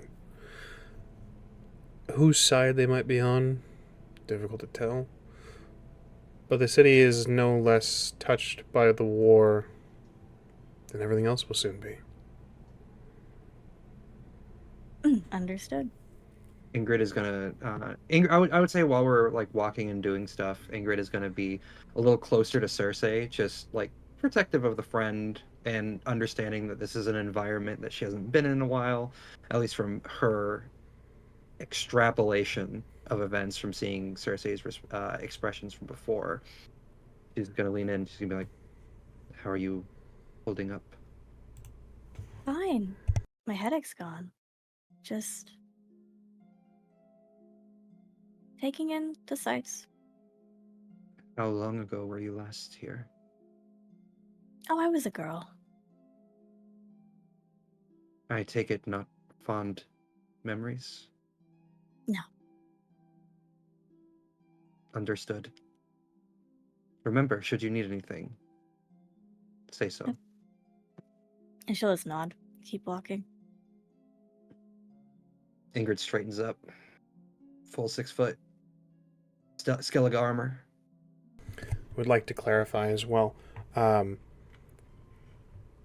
I may have gotten this wrong. I don't recall what I've said up to this point. Bruges is technically part of Nilfgaard. That was going to be my next question. Just to clarify. Yeah. Oh, yay. So you guys Cersei's extra uncomfortable. You guys are technically here Cool. in enemy territory. Are we seeing fucking Blackguard fucking Nilfgaardian soldiers? No. Okay. That no might one trigger in Ingrid a no little one bit. no one in armor or in uniform or anything like that. As well, no one flies just a straight Nilfgaardian flag or anything like that. For logistics' sake and for clarity's purposes, Nilfgaard conquers, and then rather than fully taking over, it's a very strange. I feel like history might prove me wrong. History would prove me wrong, but they allow citizenry and countries to kind of keep their own and keep doing what they've been doing. They just fly under the Nilfgaard flag, a modified version of their original flag, so long as the field of black and then the sun is across it, and they of course install political figures and things like that. I'm getting into fantasy history. I'm so sorry. Honestly, no, it makes love sense. So it's like it's like when a corporation takes over another company, and instead of like just bringing them in, turning them into a subsidiary. Yeah, they install political figures and things like that. So Bruges is largely the same look and feel. It's just that it's enemy territory technically. Okay, so this isn't a recent thing. This happened a while ago, right? Or is this a recent conquer? I'd have to get back to you on a timeline of that. Got you. Calamus? But I know that I know 100% that we are within this. Yeah. Calamus, you had something? Logistically, what you're describing it's colonization. Thank you. There's a word for that. It is using, like, installing political figures as a form of autocracy. However, the way that I understand it and the way Nilfgaard conquers, it is an economic colonialism, where these other countries are mainly used to, hey, we're not going to directly put our thumb on you, but you are going to pay taxes. Interesting. I hate Nilfgaard just that much more now. Taxes. Taxes. Taxes and colonization. Hate it. Somebody's got to pay for all that shiny black armor. Yeah. And for, again, more logistics sake, Ingrid, to answer your question, during the Second Northern War is when Bruges was suffering under Nilfgaardian invasion. Gotcha. Okay, so she would have known, like, regardless. Okay, gotcha, that this happened. All right. I would just say that through everything, like, it's kind of not hit her 100% just yet. But yeah, she's going to be a little tense. A little tense, to say the least. Understood. I think just as they're walking as well, Calamus will kind of side up to Raug a little bit. Are you sure we have not brought enough to outstay our welcome quickly, my dear boy? Really wasn't happy with the whole situation, but I don't know anyone who would be. But I think as long as we only take what's ours and I make sure the ring stays, we can hide in some of the seedier places. The disposition of our dear cousin maintained? Hopefully they won't find a body, but he was rather stubborn about it. Was he beginning to hemorrhage?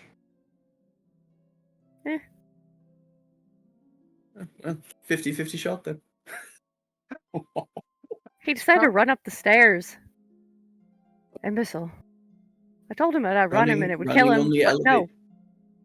Running only elevates the heart. Why do they never listen? Like, I always give them a chance to get over it. But no, they always pick the hard route. We're walking together, right? Yeah. As, like under the breath. As Calamus had said, Calamus stepped forward with Relg as they were leading to the estate. Okay, so I didn't hear that part. Yeah. Sorry. the group is together. You but see Relg like waving his hands, just like Emoting. And as you know, the thing that separates us from them is that we have a profound perspective. Noblemen, they fear death. They don't accept it. And so they act out of fear. Fear to hold on to what they believe is theirs. And they don't stop to think that perhaps, as I told him when we toasted, perhaps patience is in order. But as you said, the noble never listen. They only listen to their own swinging jewels. You don't need patience when you have the coin to buy your own time. And all too slowly they realize that time is the one thing that cannot be bought. Been nice to watch, but a little sick of it. I mean, we could always go back and finish the job. You're not shy of a little wet work, are you? Got better things to do with my time. I don't. And Calamus will just pat him on the back and sort of drift back to the group. Hold on. It's so good. You walk. You reach an estate, Relg, that is largely occupied by servants. Folk that will be affected in the coming age. It is the Third Nilfgaardian War, and Bruges is a vassal state.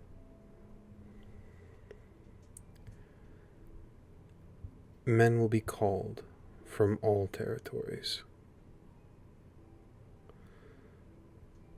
In a few weeks' time, even this estate will be more and more empty, as butler and servant and maid are called away to march on the north. But for now, you arrive with a specific goal in mind. And that is where we're going to close tonight's session of Ways of Old. Thank you so much, everyone. Thank you for playing. Welcome to the party. Indeed, welcome to the party. It was great. Oh, God, it's so bright. I have no announcements, aside from, of course, a welcome to Relg and Calamus joining us for, again, the shenaniganery. Thank you guys so much for being here. This is so fun. Thank you. Thank you for inviting us. It's been great. At the end of our episodes, if you haven't, we take a round and allow everyone an opportunity to promote their things and all that good stuff. So we'll go clockwise from me. So let's start with Ingrid of Sintra. Hello, everybody. I'm Azure. You can find me over at the azurebutterfly.ttv, where I stream a lot of story and role-playing games and the like. I also stream over at the Rolling Nomads here on Thursdays for what was Azure's Horror Studio and is going to be turning into Azure's Storyteller Studio. Say it, Ramos. Fucking say it. I refuse. Yes, I am also the creative director over at Rolling Nomads. So yeah, that's me. You can find me on social medias at the Azure Butter 1 and on Blue Sky at the Azure Butterfly. Excellent. Thank you so much. Next up would be Calamus. Hello everyone. I am Avery, and in this game I am playing Calamus Acarus, the dubious bard from Sintra. I am at Golden Gwydion on all platforms. You can find me on the Corpse of Twitter, TikTok. I'm in our Twitch chat as the son of Gygax because take that, Gary Jr. And I am the project manager over at the Figment Collective, where I am super excited that we will be starting a new project from France's own Studio Agate on Wednesdays, which is their D&D 5th edition compatible setting of Fate Forge, where we will be experiencing the story of three wayward adventurers and what happens when nothing goes right. We also have on Fridays where we play our Changeling the Lost stream, which is run by our wonderful Milo over on the Figment Collective. And we have on Saturdays our Wolf Within stream, our Werewolf V5 Chronicle, that we just had our premiere episode of last Saturday. And I don't want to put too much out there, but I will also be telling a story very soon on your very own Rolling Nomads channel. Indeed, A Vampire the Dark Ages Chronicle that is Transylvania beckons. So keep your eyes and ears out for that. And thank you guys so much for being here and tuning into the stream tonight. Absolutely, and indeed, you will get more information on that as the project comes to fruition. Thank you very much personally from my own heart, Avery, for being here, and for, of course, the sneak peek. You heard it here first. The Transylvania Beckons will be popping up very soon, and I can't wait to see what comes out of it. Next up, if you'd kindly, Cersei. Hi, that's me. Hi, I'm Luna, or Jurid by Night. I stream at Jurid by Night, and you can find me on every social media at Jurid by Night. I'm also the social media director for the Rolling Nomads, and also we have Az and I, of course, and Ramos are on Are We Dead Yet? So you should go watch that on YouTube. And yeah, I was Cersei. Excellent, thank you so much. And Relg. Hi, I'm Az. I played Relg, the definitely doesn't have any secrets criminal here on Old Ways, and I'm very excited to be here. Thank you so much. You can catch me at As I Was on all the social media platforms because I think I'm funny. I can be found here doing stuff. I'm also going to be part of Transylvania Beckons. You can catch me on the Figment Collective. I'm actually the social media director there. So hit us up if you have any thing you want to do with us. And you can also catch me on Are We Dead Yet, like Luna said. And I do also make guest appearances on Blood on the Grand Strand, which are both our Huddy's Chronicles. You should definitely check those out. They're fantastic. They're about to go into their final season. It's going to be awful. And by that, I mean everybody's having a great time. It's going to be a wonderful story with lots of heartbreak. What Love have you that. done? I've heard stuff. I've heard things that I can't unhear, and I'm ready for it. I just keep getting I'm apologized so to, sorry. and I don't know what it means. There it is. You will. I do want will. to point out that Az said what happened while Ramos was away. And The then episode came back. premiered. The episode Oh. premiered. I wasn't able to watch it Today. because I streamed, because I was streaming. No, I was there. Ha! But I wasn't able to pay attention. I'm sorry because I was streaming. Oh no. Oh well, I You know what don't I'm watch doing it. after this then. Very cool, very cool. I am and have always been Gilbert Ramos. You can find me everywhere at Ramos the Nomad. I am the media director for Rolling Nomads, as well as just a game master, just a storyteller, for a great many deal of things here and elsewhere. I'm bad at self-promotion, but we're here for the Rolling Nomads, and thanks to everyone who was here, but as of course a big warm welcome to our friends from the Figment over at the Figment Collective, Avery and Az. I look forward to seeing the group dynamics and what will be going on here. You can follow us over on Twitter at _Rolling Nomads to keep up to date with our new programming, our late starts, our cancellations, our things like that. So for more news on Transylvania Beckons, as we get closer and closer, there will be ominous posts and ominous little media things that were posted out. and more information releasing over there, over on our Twitter. Because, the Dead Bird site is dying, but not fast enough. And, yeah, I think that's it. That's us. That's on a handbasket for now. Sweet. We're gonna get out of your hair. Alright. We're gonna stick around. We of course are gonna raid someone, share the love of that we've shared here today. But yeah, that's us in a handbasket. And if you're looking forward to more of this, we'll see you next Monday, same time, same place, same heroes. We'll see you then.